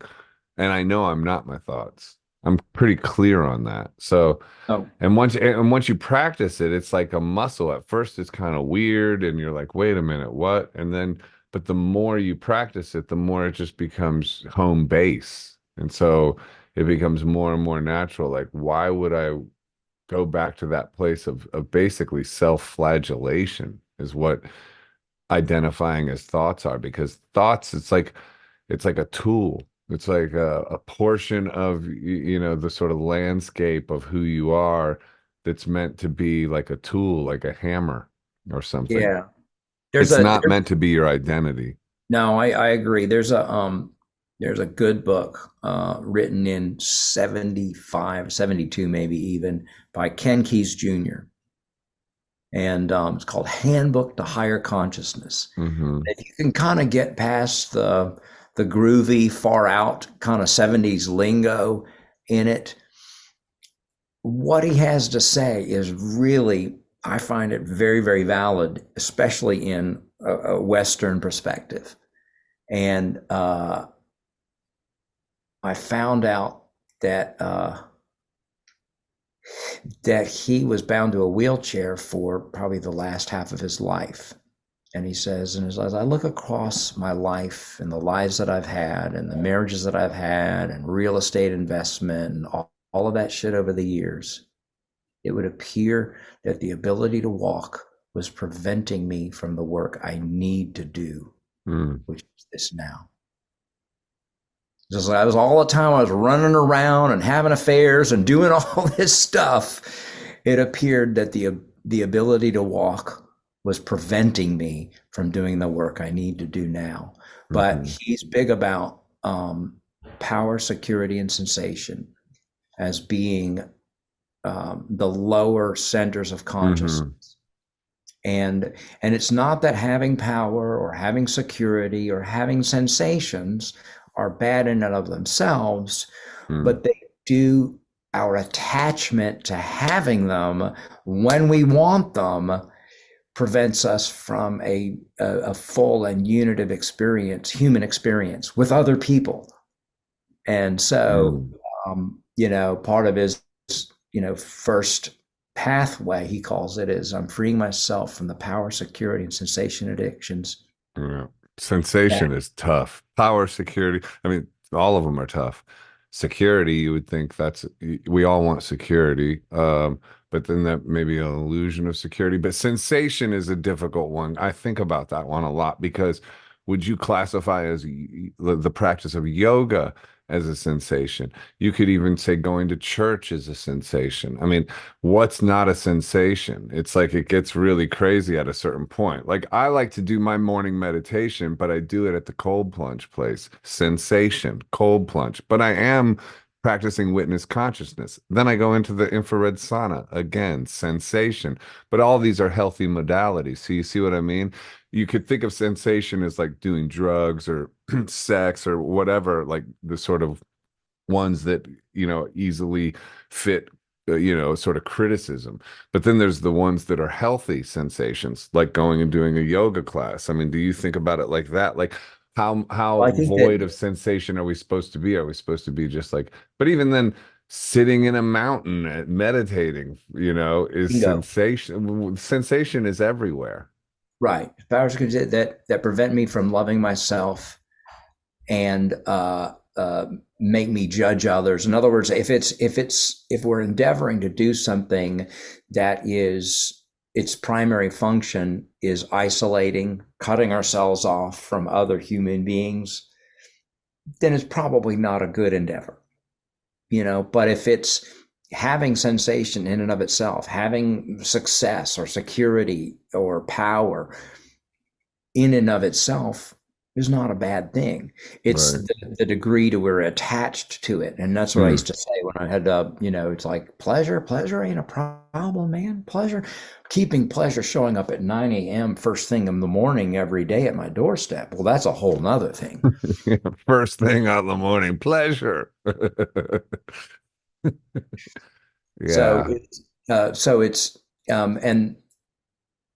but he does write, I think, really well about this stuff. And the book's been out of print forever, but my dad sent it my way, and I was really, really pleased to get it and look through it. Power, security, and sensation addictions that prevent me from loving myself. Oh, and that's the cusp. Yeah, because none of those things I was speaking of prevent me from loving myself. They help me. But I am aware, like, because I do meditate quite a lot, or sit in silence or try to know God, however you want to frame it. But I'm doing it in these ways that are sort of supercharged, and I'm aware that I sometimes sort of go like, "Hey, man, could you do that just waking up in the morning?" And I could, but why not do it in these other things? Well, so do you, A I asked cold you if you, plunge is certainly interesting. A cold plunge, yeah, yeah. Uh, but it's Actually, I great. have one friend who does that. Even he's done it in like Scotland, but he Hmm. also does it in his shower. He says, "Man, without fail, at about like the 35-second mark, I start laughing Oh, it's uncontrollably." great. It's absolutely great. People are like, "Oh, cool." It's fantastic though. It just gives you such a charge. It boosts testosterone too, apparently, which is a good thing for us older gents. But so you got a Okay. song you gonna play for us? I mean, I Yeah. asked you like, "Oh, could you write a song about no weapon?" And you said you had something maybe Yeah. prepared. Does this sound any good? Yeah. Wait, do you have the musician's sound on? It says original sound for musicians off. Okay. How do I No, get that? click it. Okay. On. Okay. It's on. Great. You build your towers high and raise the walls so steep. When the morning comes, they wash into the sea. You carry war inside with Sunday on your knees. And in your wildest dreams, you still don't get released. Breathe in deep, look around. Tell me when you lay your weapons down. Love like water makes no enemy. Love like water makes no enemy. Testified at Riverside to find some kind of peace, but you were busy turning water into wine. Tried out to reach you, all my messages unseen. Has your spirit crossed the friendly fire line? Breathe in deep, look around. Tell me when you lay your weapons down. Oh, love like water makes no enemies. Love like water makes no enemy.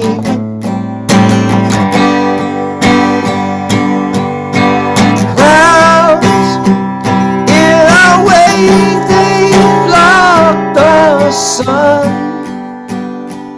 and bluer skies. Clouds wash away all my sin. By and by,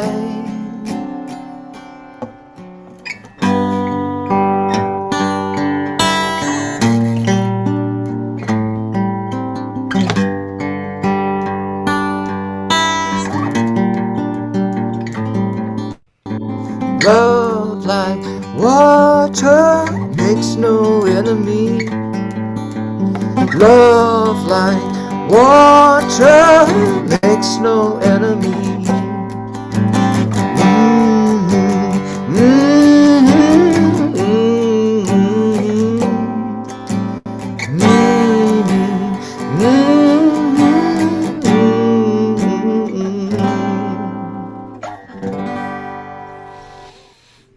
What a song, man.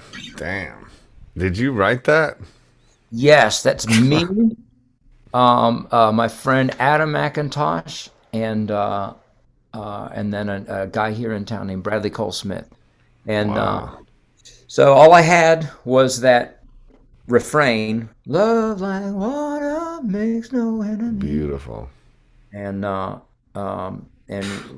it's another good thing about being in the '50s is we're kind of like, you know, slinging stuff around, and you got to say, Joe, are you selling? Are you selling? Come on now, what you got? And you Mm. start working the stuff out. And and that one, it was kind of a funny thing because it was from when my friend Adam, who's from the Pacific Northwest, and I were hanging out here in Atlanta, and we're just kind of jamming on something, and I remember that, love like water makes no enemy. It's beautiful. The Um, lyrics are fantastic, and the chord progression is great. I mean, it's just incredible. Like there's some nice modulations in that, and just very sophisticated I don't songwriting. have to innovate, but I do find myself really wanting to feel as if I'm innovating. You know? So Mm. it's that sort of that imagination thing, right? Like it's not, we don't have to innovate, but for us to have that emotion or that feeling that we associate with learning a new skill, Mm. okay, that's rewarding. Yeah. In fact, last night making up cabbage and black-eyed peas and getting the house to smell the way it smells when you're making those New Year's foods. Um, it was a new road. I don't make that stuff every day, but like there's a reason that we kind of we go to the store and like, oh yeah, it's this time of year. It's just this is when you make Christmas food. This is when you make. Kielbasa and sauerkraut, right? That's what my mom always Yeah. used to say. Like, Yes. Wonderful stuff, man. It's wonderful stuff. and so how And to old be is able, that song? that song is probably about a year old, It's maybe great. more. Where can people find that? That one is not released yet, and so this may be destined for like a Steady Wicked record. Mm, Um, so I sounds like have a ladies. hit. Well, thank you. We're proud of it, and it was kind of funny too as well because I had a dream about Chris Cornell, um, and I don't know if this is relevant to anything, but it does remind me of something that he Yeah, would that introduce. chorus. Yeah, yeah, I can hear. Oh, yeah, it's very Cornell. That's and yeah, yeah. I I had a told you dream. I got to know him pretty decent I would when he love was to have gotten to alive. know him because he and Yeah. I have, I think both of, I think he was the best guitarist in that band. And it does not to say that Oh Kim yeah. wasn't great. No, Kim's a great lead player, but Chris was writing, all that like sort of Black Hole Sun chord progressions, and so that's Chris. And yeah, I mean, guys like I would God have loved to level have, talent, God tier, and just what a great guy. Really nice guy. Really would like have loved just to have spent time with him. Would have loved to have gotten to know him. And Jeff Buckley too, as well. I consider a brother of sorts. Never got to meet him. yeah. Um, but when you think about like uh, where he was at, and I had a dream that we were in one of those splitter buses headed to a festival, and and this was after he was dead, but we were headed to a festival, and I was talking about some of the dreams I would have. I'd have like kind of nightmare dreams about heading to a festival entirely unprepared for a performance. The naked dream. Yeah, me Yeah, too. Yeah. and yet Chris, who I I've been aware that he was perhaps disconnected from his success at certain points and unhappy at certain points. But this was not my experience. He was in this bus and it was a passenger van and we're headed to a festival somewhere in Spain or somewhere, I don't know. But he is making everybody laugh and we're Mm. all just like at peace and having a good time. And I was glad. Maybe I never got a chance to hang with him in life, but in a Sounds dream. like you did. Sounds like you hung with him because that was my experience of the guy. I mean, we ended up, becoming friends and going on a couple hikes. And, he picked me up. I was staying out in LA and he came and picked me up in one of his old school sports cars, which was amazing. And we went on a couple hikes and, got to chat. But like, I met him at Pearl Jam 20 and I had some of my live paintings in, Eddie Vedder's or Pearl Jam's dressing room. And I was back there and my big paintings were there. He's like, who painted these? And I said, oh, I did. That's how we became friends. He goes, well, I don't know a lot about art, but I know when something's good, and I'm good at telling when something's good, and this is good. And I was like, oh, thanks, man. And of course, he's Chris Cornell, so you're sort of like, dude, you're Chris Cornell. Like, you're intimidated a little bit just off the cuff, and we exchanged numbers, and I don't know, text, it was friendly texting, and then he was playing in LA with Soundgarden and invited me to the show. And I went, took a friend, and enjoyed the concert. And we had passes to go backstage, but there was like this line, and we just took off after the gig. And I texted him saying like, "Hey man, great show. Thanks for the show. There's a long line to get backstage. I don't know if you guys are hanging out, but we split. Let's like connect later." And he's like, dude, you left? Like I wanted you to come hang out. He was like that. It was like he was more friendly than like I was kind of approaching him like he's like this, sort of beyond me. I should, but he wasn't like that at all. He was so open and friendly and wanting to connect. And Yeah. yeah, it's hard to me to imagine that guy, you know, anyway, I mean, that's a whole other conversation we need not get into. But yeah, that's amazing. I can hear his influence. That's a podcast unto itself. What happened Yeah, to your group? yeah, yeah. Um, but yeah, he was an amazing guy, man. And I have had encounters since then where I felt like I was in contact with him from the spirit realm as well. And you know, you could take that for what it is. Could be your imagination, just kind of like your dream. Like it resonates with me. Like, no, that seems like a visitation, you know. And I'm sure he must have loved you, you know. I mean, you know, uh, and was aware of you. He had to have been. No idea, I'm but I sure. love that. I have no doubt about that. But you know that song too, the chord progression stuff. Interesting chord progressions are something I'm wanting my songwriting to evolve into more. Sometimes I stick with cowboy chords, and you know, you want your songwriting to be natural and effortless. And of course, Lou Reed says any more than two chords is jazz. And you know, Heroin, his song is D and G, I think. You know, you can write great songs with cowboy chords, Yep. but when you get more interesting in the progressions, and that, what's his name? Rick, I forget his last name, but he's got that huge YouTube channel. Oh, Rick Beato. Rick Beato, right. I love his channel and his interviews. Like he did one with Andy Summers, and you get a lot of value out of that stuff, you know, because it's I like, think wow, so you know, I too. could, because the older you get with songwriting, the more like, how can I evolve into where I'm not just writing the same song over and over again? And one lane I could see myself really evolving more into is more interesting chords, learning more interesting chords, which will present, you know, more interesting songs, I think, right? And that is like largely for me has been something that has been continuing since I was a young boy was, you know, learning the Highway to Hell record and learning these Van Halen records and learning these pop songs and pop music over the years. Even though perhaps, you know, my understanding of Sweet Dreams Are Made of This was one thing in 1985, but the older I get, the more I'm able to utilize all the influence of learning other people's songs and apply it now.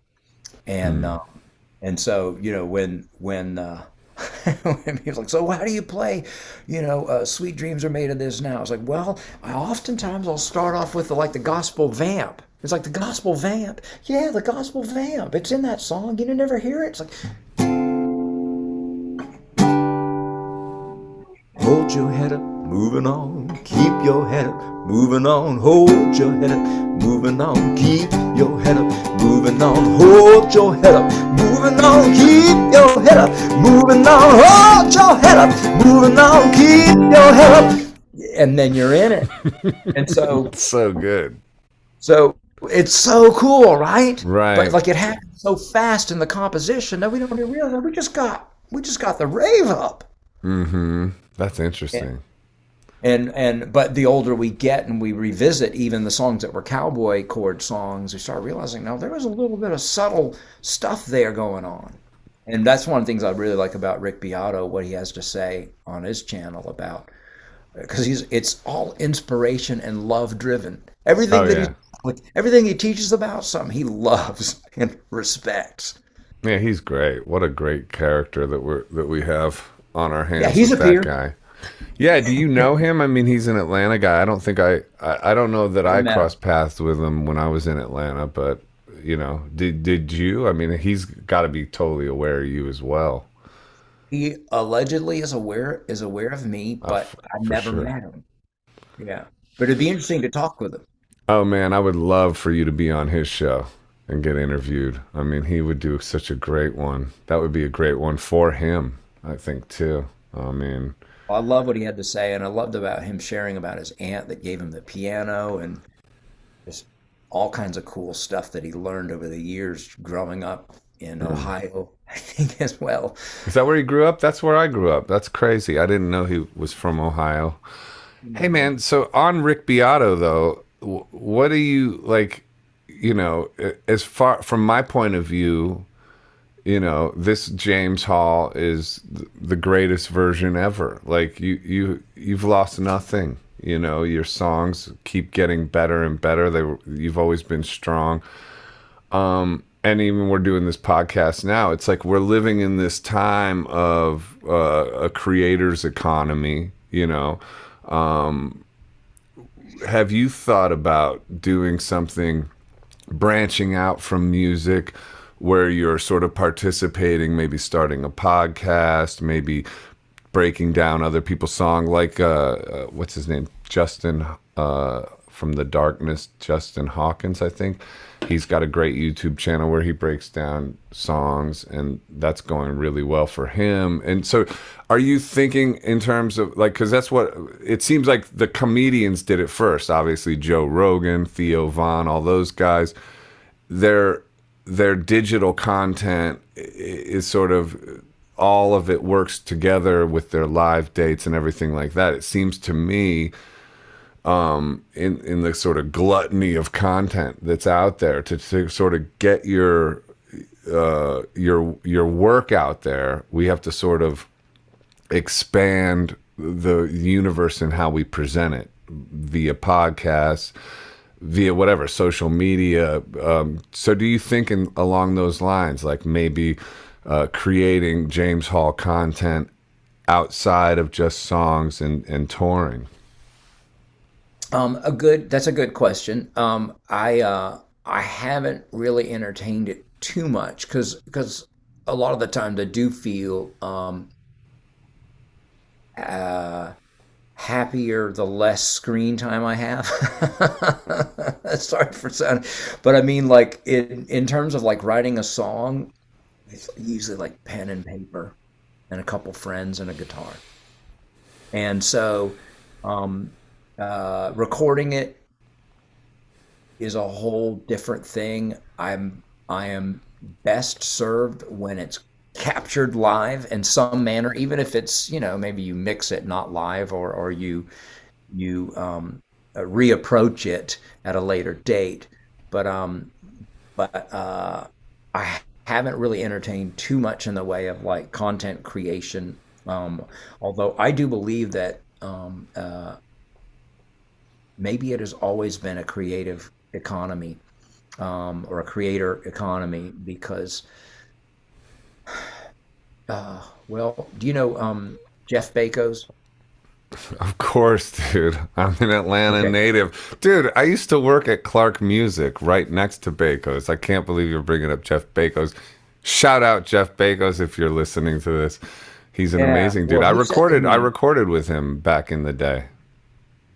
and he's wonderful, and he's inspired, and he's got That's great two to hear. sons that are in their, they're in their early 20s and kind of getting out on their own and kind of finding out who they are. And one of them's, at least to my knowledge, is becoming a musician. And one thing Jeff said to me, he's like, "Man, I tell my kids, like, there's a lot more money than there are good ideas." He says, "Just work for the ideas. Keep the ideas going around, because a lot of the time, the people with the money and don't have any idea will pay a lot of money for your ideas." And that's certainly That's kind of interesting. the interesting approach to it. But that was the advice that he was giving his sons, and I thought that was a really, really interesting approach to, like, kind of do we work for an ideal or an idea more so than we work for money? And I don't necessarily think that there's any right or wrong, in how we approach, but I know for me, I would far more rather work for meaning than for money. Yeah, but they Because can blend, and we just can't. We have to acknowledge the world that we're in, and we have to, and it can't help but notice what is working for people, and it happens to be content. It's like, and yeah, so and, then, and and look, then don't like get me look at wrong. this podcast. Like this is great, man. I'm glad we're doing this. Yes, there's like with all things, there's the yin and the yang. There's the sun right there, but then there's the shadow that's casting, right? And so just because a shadow exists doesn't mean, I should try to stay away from going into the sun because there's going to be a shadow. The shadow being ambition, or, and not that Right. ambition is even wrong, but just like, the things about, oh, screen, social media, it has this stuff, and it is exhausting, and it is, a torture, and many negatives about it as well. But the positives are like when you get into a lane, like you sort of get out of your own way enough to cultivate your love to present to people, as someone like Rick Beato is doing, and then it becomes like, well, that's just a gift to humanity, what he's doing. You know what I mean? And it's like, yeah, Without a it's doubt. in the same lane as social media. And yeah, I'm sure he's business minded about it and ambitious. And the shadow is there with the giant sun as well for him and for everybody. But if you balance that right, and you sort of like go, well, like, I mean, because when we came up, when you got your huge record deal with Geffen, and I got my deal with Peter Gabriel, and then the Virgin Records and all that kind of stuff, and then you just had these enormous teams, if you were lucky enough to get signed, that would then, you could have that thing. And plus, we grew up in the sort of, grunge era where it was like any ambition was seen as, oh, you're a That's right. sellout, you're not legit, all that kind of stuff. It was easy for us to go like, I'm just an artist, I'm just writing my songs, and there was this stuff behind you. But nowadays it's like TikTok, it's all these things, and so I don't know, on some level it can be an opportunity to get soulfully creative within the confines of the structure of social media and modern day marketing, which is basically content, and so then, but what ultimately can come out of it is something of great value to people, and of course that's really what the only thing that's going to win anyway. I So, agree. And you then, but know I'll say this: whatever's happening here between you and me, I'm loving. yeah, I'm exactly. loving. Me And too. and so that's that's very real to me, and that's very valid to me. So if there is, put it this way, digital evidence of good communication and inspired conversation, like how many episodes of Rick Beato have I watched? A lot. How many episodes of um of uh of um of Ren Gill's performances and his own podcasts and stuff have I watched? Plenty. Of The Singer of the Darkness. Um, uh, like I've watched all of those, and a Yeah. lot of the reason I connect with them is because it's usually centering around inspiration, and love. Mm. Lead with love. Yeah. Well, it's interesting. It can be fun if it's all in its right place. If it's not motivated by fear. So much of the work I've done in the past has been motivated by fear, and it hasn't gone anywhere. Some of it, and some of it's been motivated by love and has gone somewhere. And a lot of it's a mix of all of it. But also, you can't judge and condemn yourself. So even if you have operated from a place of ego in the past, we all have, We can always that choose so again. so huh We can always choose again. we can choose every day, and what better place to say that on New Year's Day, which kind of gives you that. It's sort of, it has the reset built into it. It's like, this is the first day of the rest of your life. It feels that way, and that's one thing great about New Year's, is it's like, start again. Whatever it is that you've done that hasn't gone the way you wanted it to, or that ooh, I wish I didn't do it like that, or oh, I could have done that, or why didn't I get going sooner, or this, that, and the other. All of that wash away. Start now, start today. And God bless my mom, 55 years ago, Yeah. with her firstborn, which was me, a 9 pound me. So Um, we think about all of those resets, all those new experiences. I hit the planet Houston. Nice. Yep. Something about you reminds me of Hank Williams. Always, you've always reminded me of Hank Williams. I don't know why, dude, but that's It's the howdy doody head. it's just the classic. It's I don't know. You're the. I think it's the genuine your genuineness. Maybe I'll play you a little of this. Can you hear that? Is my musician Yep, I sound? Yeah. can. All right. So this one's No Weapon. In the battle you never could conquer comes a rage built inside you, a monster. But if you forgive who led you to the slaughter, no weapon they've used against you will bother. No weapon formed against you will prosper.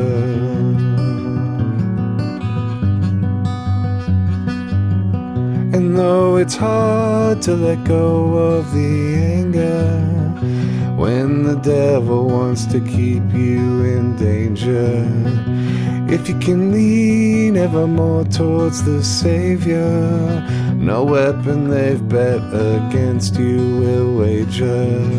No weapon formed against you will prosper.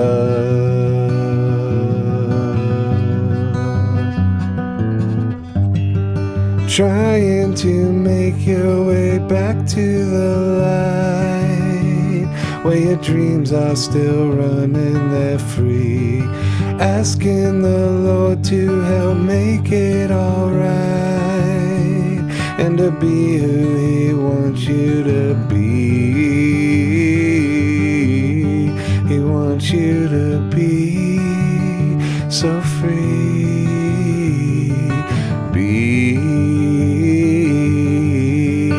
Want you to be joyous and free.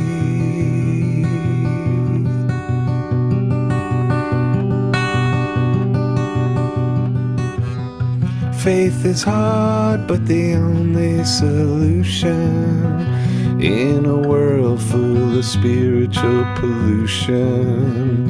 When so many angle for your disaster, the weapons they've used against you don't matter. No weapon formed against you will prosper. No weapon formed against you will prosper. But full of hate, hard to love on your neighbor. In debate as they act like a stranger.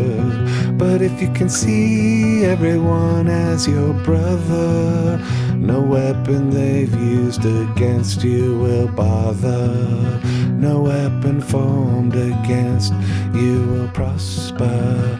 No weapon formed against you will prosper.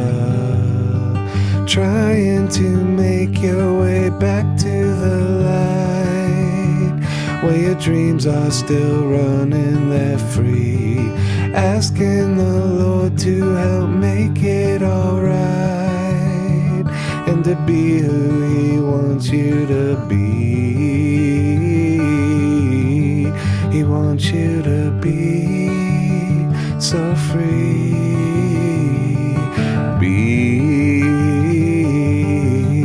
He wants you to be joyous and free.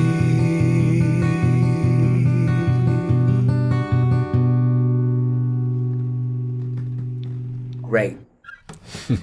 and and it is masterfully rhymed and told and woven, and then also where it ends up is not where it began. Yeah, there's a key change, I guess, in there. And I kept messing. I forgot. I was like, you know how sometimes you can't spell the word cat? Like, I know that chord progression, but I kept playing it wrong at the top, and I kept like just not letting that stop me. It was, and then finally I got it. I got it right again. I kept doing And like, there were really cool chords in there too. Is like like the G that you were hitting has got like, an F sharp way over it, and it's really cool sound. And like Yeah. that sort of stuff always makes it interesting, I think, for me too, as well as a listener. Looking at G, well, it's really Yeah. cool. So Yeah. there's, Kim was reading me an article about the use of color in evoking emotion in films, and I think that color in the use of chords is also similarly useful that Mm. it puts emotion in us. And I love that you're looking at that, and it's not that there's anything wrong with cowboy chords, because cowboy chords are awesome. The cowboy chords are what got me where I am. Hmm. But as we're getting older and we're kind of experiencing like, oh, this is a complicated emotion. It's like, this is not like being 13 in love anymore. It's a complicated emotion, and so it's only right that we have some chords with some more color to it. Are you surprised at all that, like, because also we were talking about back when we started, and there was definitely still, when we were going, the narrative that was like, oh, once you're 27, you're way past your sell by date, or 30 certainly is like ancient, and there was that sort of ageism with music pretty heavy. And that's, I'd say it's still there on some level with like TikTok and all that, and there's definitely in the pop charts a youth dominated field. But are you at all, like, for one, did that ever sort of, because I know you did this sort of books for Africa thing, and you've done different things with your life outside of music. I wonder if there was ever a point where you thought, okay, my music is now over. And do you think now, do you see an open road of endless possibilities and evolution towards music, and feel completely rejuvenated by it? And if so, does that surprise you? Um, uh, I if I'm looking at the artists who are either peers or older than me that are still alive and still doing it, I I'm grateful that they're still offering something into the conversation. And if and if you think about your song "No Weapon," um, it's it's highly encouraging to hear that sort of work coming out right now. Because that's a philosophy I'm right behind. Mm, That's a unitive, that's a one heart kind of approach. yeah, And and and so I think that ends up being open ended in and of itself. I think that becomes like a wide road of future, a wide road of possibilities. And absolutely. and and then so is ageism like a thing and stuff like that? Yes. But I mean, all of these are tools. Every ism is a tool to separate ourselves from ourselves. And that just seems like more madness. And I got plenty of mental illness in my family tree. Just shake the family tree, and a lunatic or two's bound to drop out.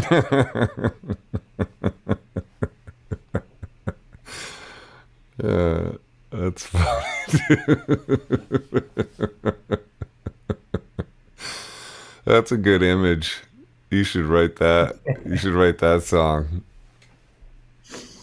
Shake the family Family tree. tree of addiction and my family tree of addiction and mental illness.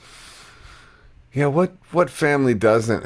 That's the whole thing too. It's The like, universal experience. because in my Wikipedia it says recovering addict or whatever, and all that kind of stuff. And yeah, I did AA, and certainly went down ropey roads with all that. But when I think about it now, I think like it's kind of almost outdated, the concept of the addict as this sort of special Thanks. thing. Because it's like, dude, everyone, especially when we factor in phones, man, we're just living in a world of addicts. Yeah, not everybody's doing drugs that are sort of dangerous, and obviously, there's levels, of course. I know that, but I mean, like addiction or labeling somebody an addict, it's like you know what I mean? It's almost weird now because it's like who's not an addict? If you're on your phone 24/7, you're an addict. When one fella in the men's group for Al-Anon would refer to it as like, yeah, you know, I think that sometimes it's not even like the substance or the effect of substance on a dynamic or a relationship. It's the mood altering people in my life today. Mm. People. Have you experienced with any mood altering people, Joe? Absolutely. It's thoughts too, dude. It's also down to thoughts. I mean, I'm looking at some, fallouts in my recent life, and I can pin it down to me allowing for certain ways of thinking. I mean, you don't even need a phone.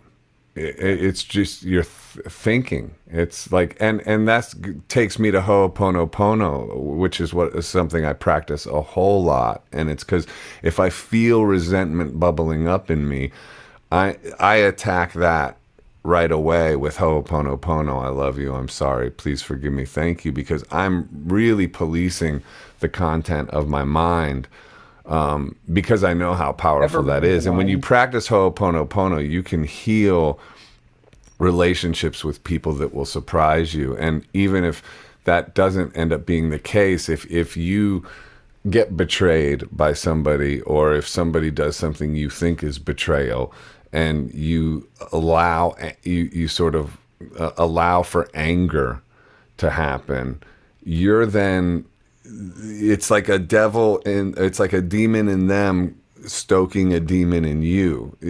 But you don't have to allow for that. You can understand that it's not even them, it's something working through them. It's a spirit working through them, trying to access the demonic spirits in you. But you can cut that off at the pass. And one of the tools I use to do that is Ho'oponopono. I just practice that mantra, and That's a it's Hawaiian philosophy, right? Hawaiian. Yeah. Have you ever been to Hawaii? Yeah. I've never been to Hawaii. Yeah. Never. It's beautiful. Yeah. Yeah, man. And I've known a few musicians that were from Hawaii or grew up in Hawaii or spent a lot of time, and a few musicians that spent some time in Hawaii, and um, and it's changed them, I would say. In what way? Um, I would say for the better because of they seem to have an insistence on living in concert with the natural world. Mm. Arizona's done that for me. I mean, the mountains and here, and just something Yeah, about it. yeah. Yeah. It's yeah, get out of it to go in, you know. Um, and I want to wrap this up because we've been going a long time, and I appreciate you giving me so much of your time and all that. But I want to ask you, like, do you contemplate death ever? And when you think about it, do you think like, when I contemplate it, I think of like, wow, this whole thing is going to end up feeling like a flash, I would say. And what is the ultimate?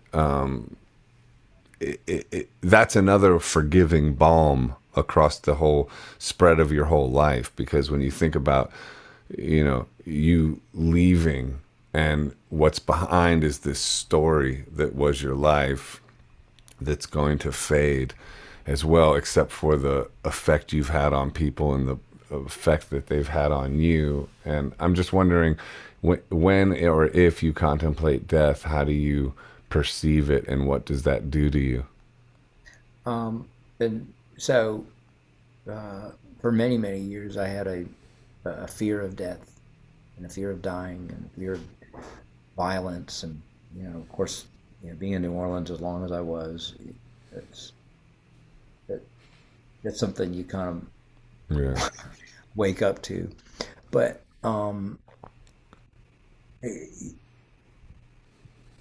getting older and seeing our parents age and and realizing that there's not really much of a guarantee of anything.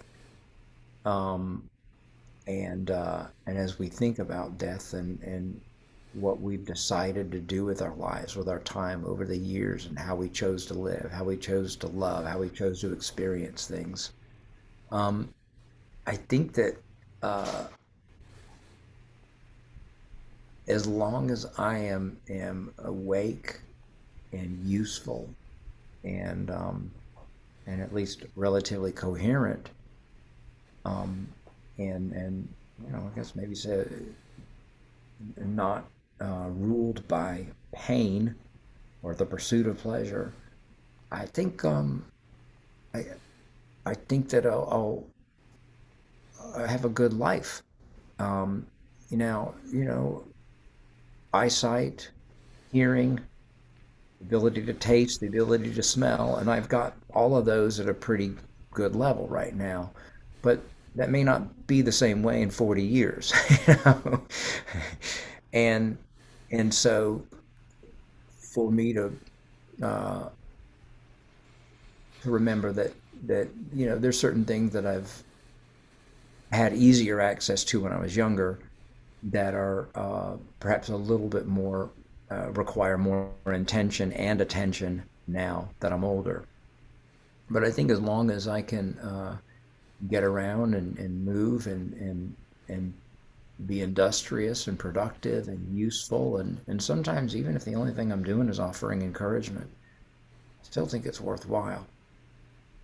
And and sharing experience. I mean, how many times has somebody older than you said something really encouraging, and it's like, man, that's like the best thing I heard in 2 months. Mm. It's just like the right thing, And of course, it requires me to be present in order to hear it too. But I think that death is not. I don't think it's worth being fearful about or afraid of. Um, and that's also requiring the I would call it the two-way trust relationship with the God of my understanding too. So in other words, I trust that the time that I have will be appropriate. In other words, not too much, but not too little. and and and that you know the experience of God is keeping me here uh, for a reason. Because I've done stupid things too as well that wouldn't necessarily guarantee existence. I've Mm. skimmed the gene pool a few times, Oh yeah. and Hallelujah, brother. live to tell about it. Right? High five. Yeah, yeah. But uh, I don't think that death was anything that's worthy of our fear. I think that isn't necessarily like the end either. I don't necessarily know that what the work involved or what the development or what the the physicality that happens after dying necessarily is, um, but I do believe that for the people that have gone before us, they live in our hearts and they live in our dreams and they live in our minds, and maybe that's enough. it's a good place to end it, brother. Beautiful. That was really nice. James, love you, brother. Thank Love you you. too. Oh, thank you. This is good to do. It was really fun. We got to do it again. Of course, we'll give it some time because you gave me plenty Yeah. of time. And I love your song, man. I can't wait to hear the recording. Yes. And I'll talk to you again real soon, man. Yeah. Reach out to me anytime. I appreciate it. You have no idea how much it helps me. Yeah, I love that. The other day I was going through some hard stuff and you were talking me through it. And yeah, you mentioned that, you know, by the way, you reaching out is helping me too. And it landed for me because, I'm a 12 stepper. So I understand that being of service. It is interesting when you think about it like that, though. It's like, wow, I actually, and it's true. It's like, yeah, you are helping each other. Even when you're the one reaching out for help, you're helping who you're reaching out to. So that's a good thing to keep in mind. There's a friend of mine that says there's no way I could advise you to do something, productive for your relationship, for your dynamic that you're in, and for me to not consider putting it to work in my own life. Right. That's because at some point I can't just be all mouth. you know? Yeah.